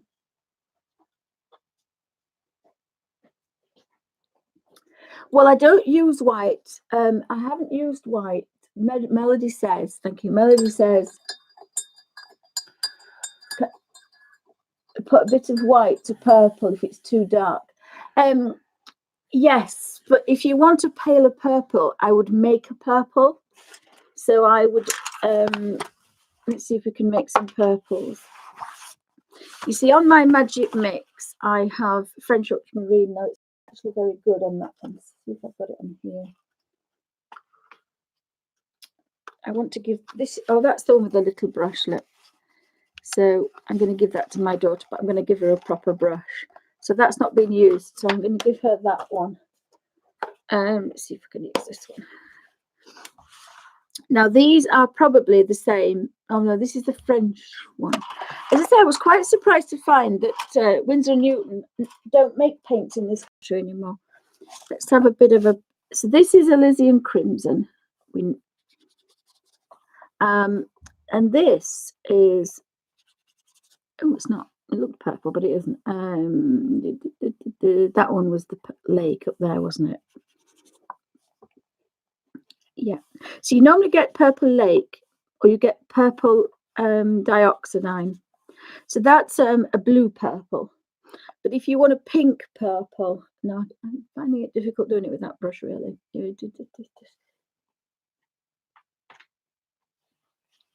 So Elysian Crimson is the pinky red. And I would think that's French. Oh, no, it's not ultramarine. Have I not got a French ultramarine? No, I think this is cobalt, isn't it? It's not named. Typical. My French ultramarine is a bit trashed in that one. Have a look in this one.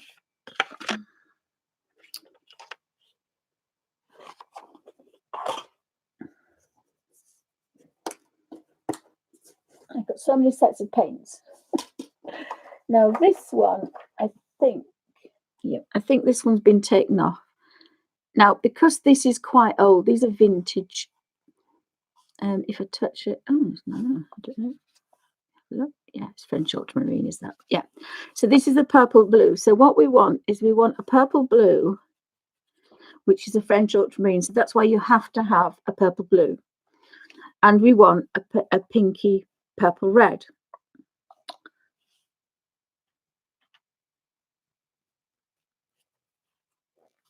Have to get everything off there.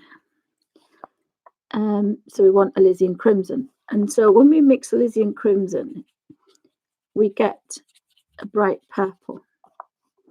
But if you want a very pale purple, you see, especially with watercolor, you just want kind of the tiniest pinprick of blue. And then if you want a mauve, so this is a purple.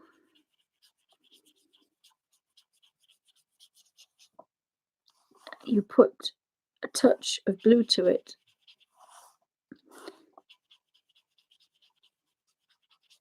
And you get a blue purple. But then what you can do is get the purple. I'm not doing this very well because you can't see particularly well. And then oh, that yellow's really dirty, that one.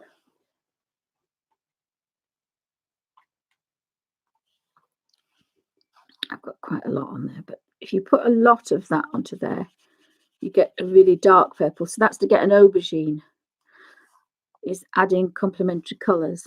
But if you've got this blue and you add Elysian Crimson, again, you get an aubergine blue. You get a dull blue, but sorry, purple. But if you use Elysian Crimson, and if you use more water,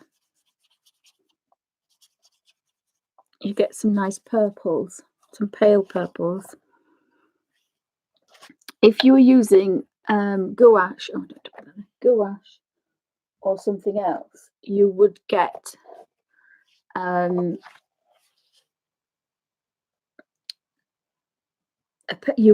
paler purple. So you can get aubergine by adding complementary colours,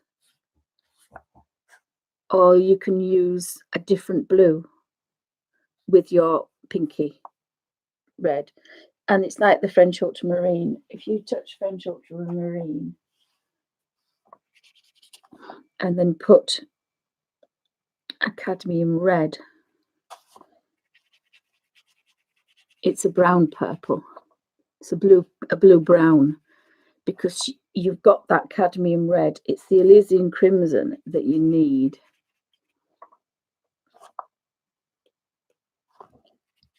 So you need a pinky red with a pinky blue. And as I say, this isn't a pinky blue. So we've got a purple, but we've got a very dark purple. Did that make sense?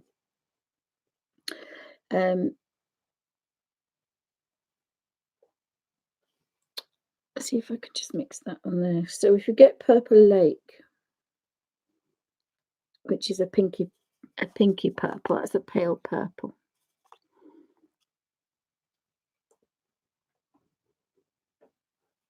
let me just do this. I got some white, so it is pale, but I wouldn't say it was paler than adding water. But that's only with watercolor. If you add white, it's just when you're working with watercolors, adding water lightens the color. So you don't need white unless you want it opaque, because most whites are opaque. So you get a slightly different kind of, it depends on your paper as well, but then you tend to be completely different then. But that's by adding white and that's by adding water. So, and I'm not a white person, I have to say. I'm not really a white person. I think when you're making a mint color, but I think I've made it with complementary colors mint. So I tend to make most colors with every other color. Then I don't use black and white because I don't know why I don't like white. Again, it does that. If you use two different greens without mixing the same, that they're on the page, but they don't connect. And I think when you add white and black, things don't connect. Whereas if you add complementary colors to darken the colors, you will connect better. So because a leaf is the same color all the way over, all the way around it and on it, unless it's a variegated leaf. But if it's a one colored leaf, that leaf is the same color all over. It's the light that's bouncing off it that changes it. So you have a highlight, you have the main color, you have a highlight, and you have a shadow. And watercolors, adding water to them makes them paler, because obviously you're dispersing the same amount of pigment in water. But obviously when you're using oils and acrylics, you can't do that. So you do have to add white to lighten them. But normally you don't need to, because you get a lot nicer lighter color than you do by adding white.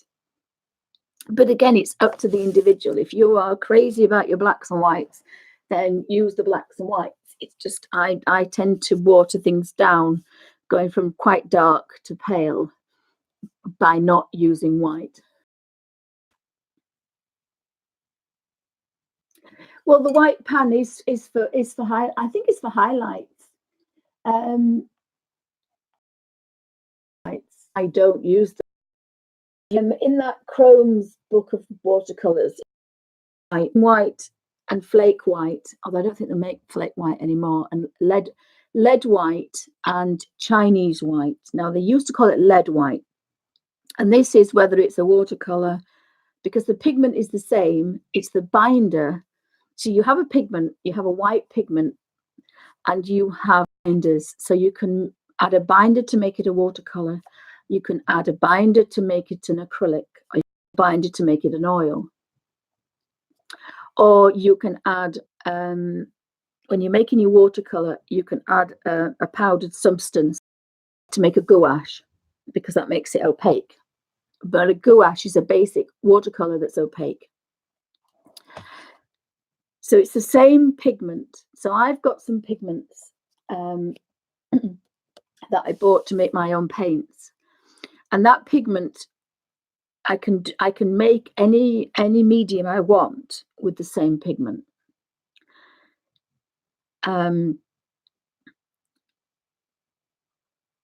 So there's a lead white, which we used to call lead white, but because it's obviously a poison, we can't use it anymore. So the modern version is Chinese white. So if you see a lead white or a Chinese white, that's a mixing white. So it's opaque and it's very good for mixing. So you do use that for mixing your colors. If you see titanium white and flake white, they are very bright whites, and they're more expensive, and they're used for highlights.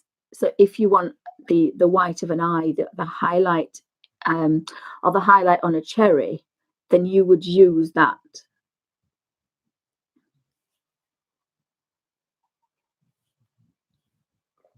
I'm saying most people that, I mean, they do put whites in, but if you look at this one, they put, you see, they put black and white in this one, and they put this white in this one. I say this is hard. This is Chinese white.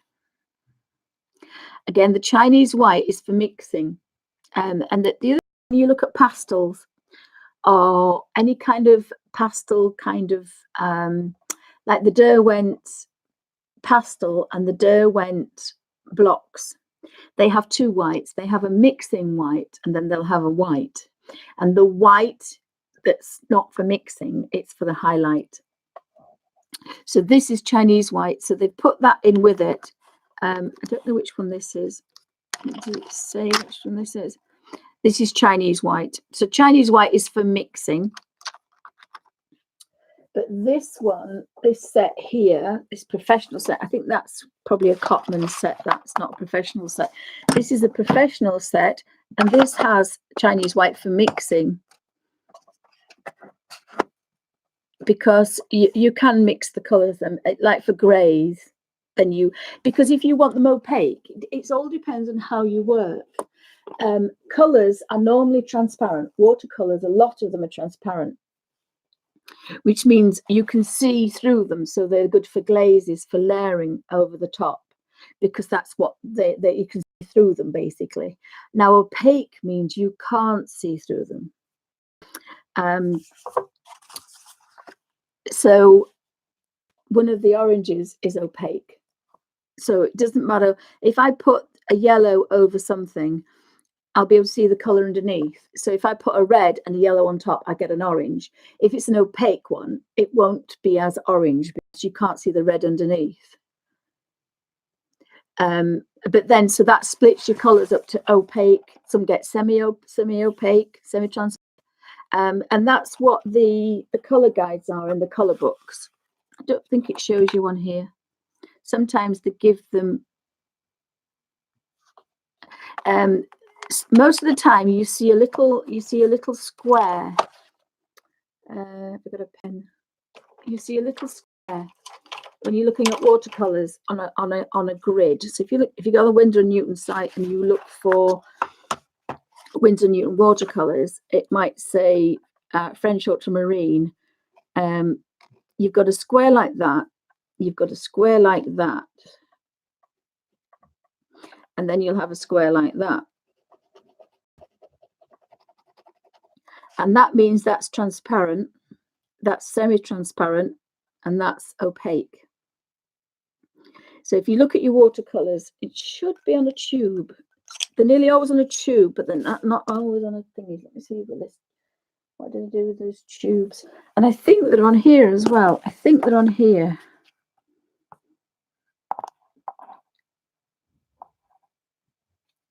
And they're the stars for light fast, I think. But definitely on pastels. I've got some tubes paint somewhere. Let's see if they're on this one. I don't know if these are professional. I didn't think they were, but I think they might be.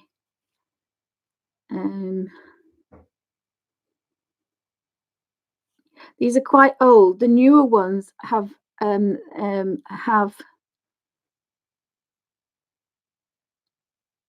that's the health label. So these are Daylers, you see, and it was the 70s when Daler Rowney went with Daler. So these are quite old of these, but they are soft. They are softer, these. I asked the lady if they were soft.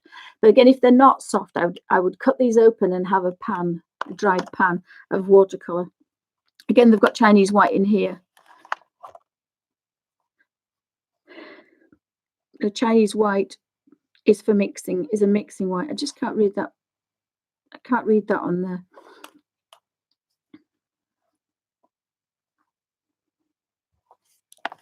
Now, French ultramarine is P29, so that is not its right color.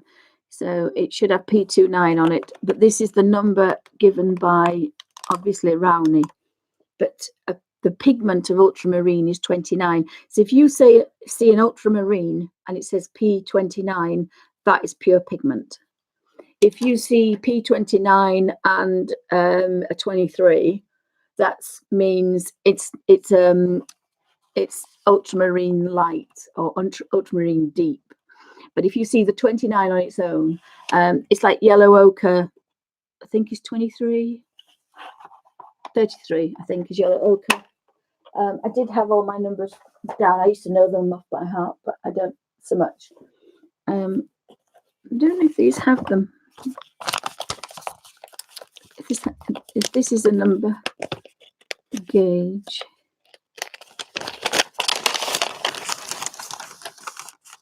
No, we don't have a colour guide. Again, this is a vintage set as well. This is about near colour 2, so this. And it says junior, so it means they're not professional.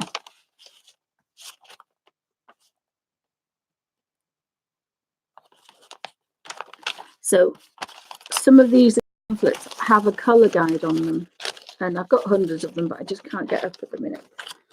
And they will tell you the actual pigment colour on them.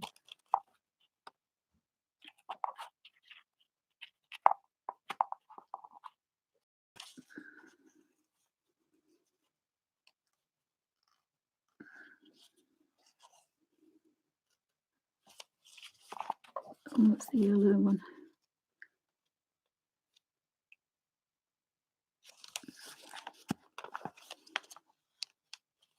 That's just a white, that one. Hope that made a bit of sense. Hope that made a bit of sense, guys. But yeah, I mean, you can take a dark blue and put white to it. But again, if you put a white to it, you're normally making it opaque. It's not the transparent colour that it was. Because most whites are not transparent, they're opaque. I've got this little book out because I'm working on making my 6 colours.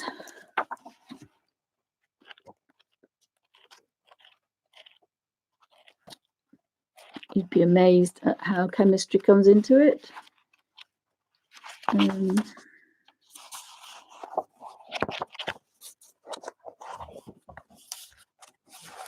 I was talking about pigments. Here we are. We're talking about pigments and light fastness.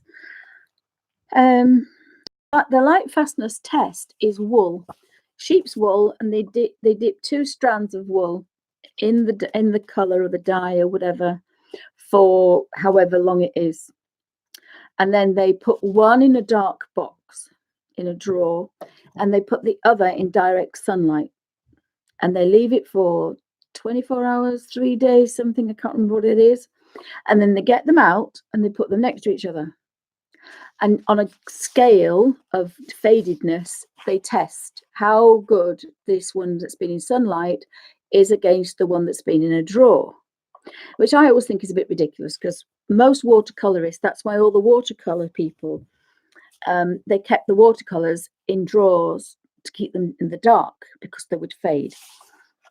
They get them out to look at them and then put them away, because you didn't put your watercolors on the wall because they would fade and disappear. And that happened to an awful lot of Turners. I think Turners just disappeared off the face of the planet because they just disappeared. But that's how you test the light fast. Here we go. Look, here we go. Look.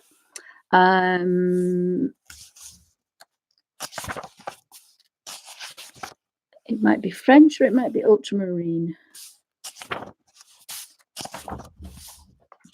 Just bear with me a sec, Nigel. 2 seconds. Are you going now? I'm going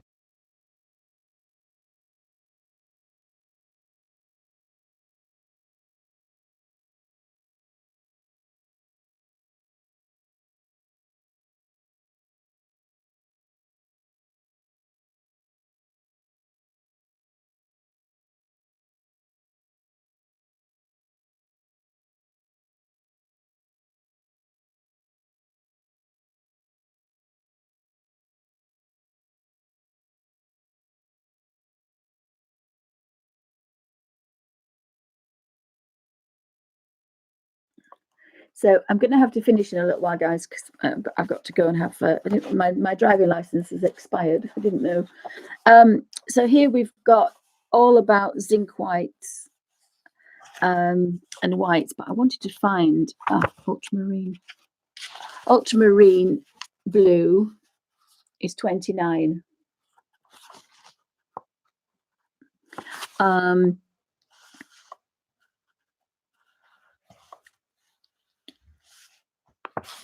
So if you see the 29, you know, if it says Y, it's got to say BP, which is blue pigment. Pigment blue, 29. Pigment yellow, 43, is yellow ochre, gold ochre. Yellow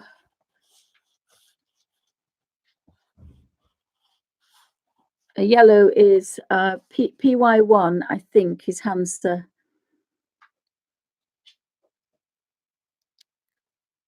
PY3, I think, is lemon yellow, and PY30 some is yellow, cadmium yellow. So look at the cadmium yellow really quickly. Lemon yellow is 35, sorry, and cadmium yellow.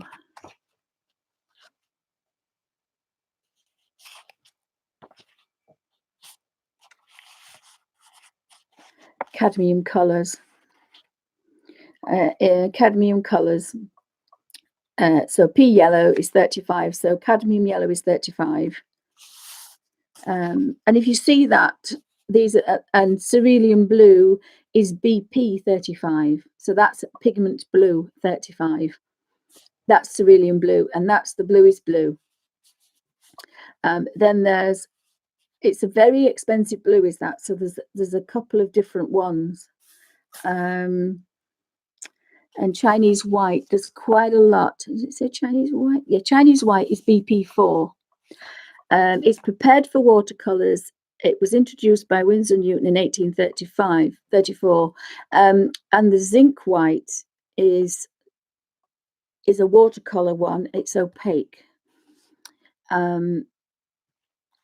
But it's not. So there's a Chinese white, zinc white, and what else did I call it? Lead white.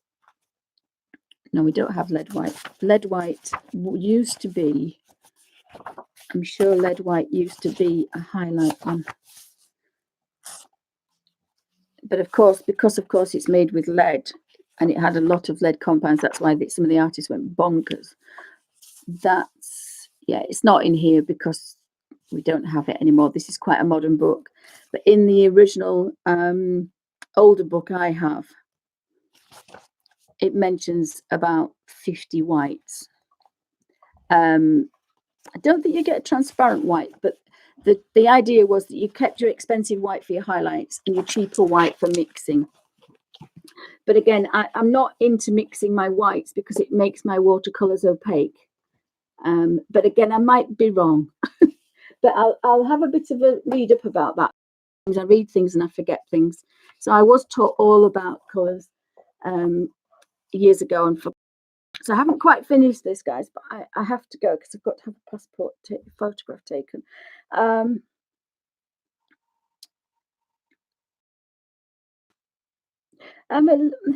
not disappointed, but it's not how I usually work. I do like my little bit of watercolor thing, and I don't know if it's the wrong brush or it's just me today. I'm not sure. I'm just I guess it's like everybody, sometimes you just are not really. So I'll have a bit of a look at that, but again, I've got my little piece of paper with all my colours on that I've been using, and I'll finish those off. So so thanks for watching, guys. Have a wonderful day.